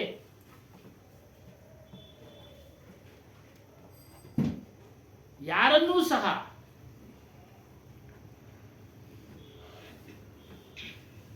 ಖಂಡನೆ ಮಾಡಕ್ಕೆ ಹೋಗ್ಬೇಡಿ. ನೋಡಿ, ಇದು ಮುಖ್ಯ. ಅದೇ ವಿಚಾರದಲ್ಲಿ ಬಂದಿದೆ ಪ್ರಪ್ರಥಮ. ನಮ್ಮ ಹಾಗೆ ಅವರು ಗೊತ್ತಿರೋದು ಅವ್ರನ್ನ ಹೇಳ್ತಾ ಇದ್ದಾರೆ, ಗೊತ್ತಿರೋದನ್ನ ಹೇಳ್ತಾರೆ. ನೀನು ಕೇಳು, ಮನುಷ್ಯರನ್ನ ಗೌರವಿಸಬೇಕು ಅಂತ. ಆದರೆ ಆ ನಾಯಿಕತೆ ಅದಕ್ಕೆ ಹೇಳಿ, ನಮ್ಮ ಹಾಗೆ ಅವರು. ಹಾಗಾಗಿ ಗೌರವವಂತರಾಗಿ ಯಾರನ್ನು ಅವಹೇಳನ ಮಾಡೋದು ಬೇಡ, ಖಂಡನೆ ಮಾಡೋದು ಬೇಡ. ಮನುಷ್ಯರನ್ನ ಗುರುತಿಸಿ ಅವ್ರನ್ನ ಗೌರವಿಸಿದ್ರೆ ಅದೇ ಮೊದಲನೇ ಒಂದು ಆತ್ಮಜ್ಞಾನಕ್ಕೆ ಮೊದಲನೇ ಮೆಟ್ಲದೆ. ಕರೆಕ್ಟ್. ಅದರ ಬಗ್ಗೆ ದಯಾನವರ ಹತ್ರ ಹೇಳ್ತಾ ಇದ್ದೆ. ನಾನು ಇಲ್ಲಿಗೆ ಕಾಲೇಜಿನ ಕ್ವಾರ್ಟರ್ಸಿಗೆ ಬಂದಾದ್ಮೇಲೆ 4 ವರ್ಷದ ಅವಧಿಯಲ್ಲಿ ಬೆಂಗಳೂರಿನಿಂದ ಒಂದು 4-6 ಜನ ಮೌಲ್ವಿಗಳು ತಿಂಗಳಲ್ಲಿ ಒಂದ್ಸಾರಿ ಬಂದು ಹೋಗ್ತಾರೆ ಮನೆಗೆ. ವಿಚಾರಗಳನ್ನು ಪ್ರಾಮಾಣಿಕವಾಗಿ ಹೃದಯಪೂರ್ವಕವಾಗಿ ಹಂಚ್ಕೊಳ್ಳೋದ್ರಿಂದ ಎಂಥ ಕಠೋರ ಸತ್ಯಗಳನ್ನು ಮಾತಾಡ್ತಾರೆ ಅಂತಂದರೆ ಅವರ ಮನಸ್ಸಲ್ಲಿ ಏನಿದೆ ಅನ್ನೋದನ್ನು ಬಿಚ್ಚಿಡ್ತಾರೆ. ಅದನ್ನು ದಯಾನವರ ಹತ್ರ ಹೇಳಿದೆ ನಾನು. ಇದು ನಿಜಕ್ಕೂ ಆಚಾರ್ಯ ವಿನೋಬಾ ಭಾವೆ ಅವರು ಹೇಳಿದಾಗೆ, loot anything, loot with love. ಏನೇ ನೀನು ಲೂಟಿ ಮಾಡು, ಪ್ರೀತಿಯಿಂದ ಲೂಟಿ ಮಾಡು ಅಂತ. ಅದಕ್ಕೆ ತಲೆ ಬಾಗ್ತಾರೆ ಅಂತಕ್ಕಂಥದ್ದು ಭಾಳ ನಿಜವಾಗೂ ಕೂಡ ಖುಷಿ ಆಗುತ್ತೆ. ಇವತ್ತು ಎಷ್ಟು ಬುಕ್ಸ್ಗಳನ್ನು ತಂದು ಕೊಡ್ತಾರೆ, ಓದ್ತೀನಿ, ನಮ್ಮ ವಿಚಾರಗಳನ್ನ ಕೇಳ್ತಾರೆ, ತಿಳ್ಕೋತಾರೆ. ಇದು ಸಾಮರಸ್ಯ ಈ ಥರ ಬೆಳಿಬೇಕು ಅಂತಕ್ಕಂಥದ್ದೇ. ಇದು ಎಲ್ಲರಲ್ಲೂ ಬರಬೇಕು, ಎಲ್ಲ ಮತೀಯರಲ್ಲೂ ಇದು ಬಂದುಬಿಡಬೇಕು. ಇದು ಬಂದರೆ ಸಾಮರಸ್ಯ ಅಂತಕ್ಕಂಥದ್ದು ತಾನಾಗೇ ಇದು ವಿಜೃಂಭಿಸ್ತದೆ. ಇಲ್ಲಾಂದರೆ ಅಡ್ಡಗೋಡೆಗಳು ನಿರ್ಮಾಣ ಆಗ್ತಾನೆ ಇರ್ತದೆ. ಇದು ತೊಲಗಬೇಕು. ಹಾಗಾಗಿ ಗುರು, 1-2 ಜನ ನಿಮ್ಮನ್ನ ಹಿಂದೂ ಧರ್ಮ ಬಿಟ್ಬಿಟ್ಟು ಗುರುದೇವರು ಅಂದ್ಕೊಳ್ಳಿ, ತಪ್ಪೇನಿಲ್ಲ. ನಮ್ಮನ್ನು ಅಂತಾರೆ ಸ್ವಾಮಿ, ಅವರು ದೇವರಿಲ್ಲ ಅಂತ ಹೇಳ್ತಾರೆ.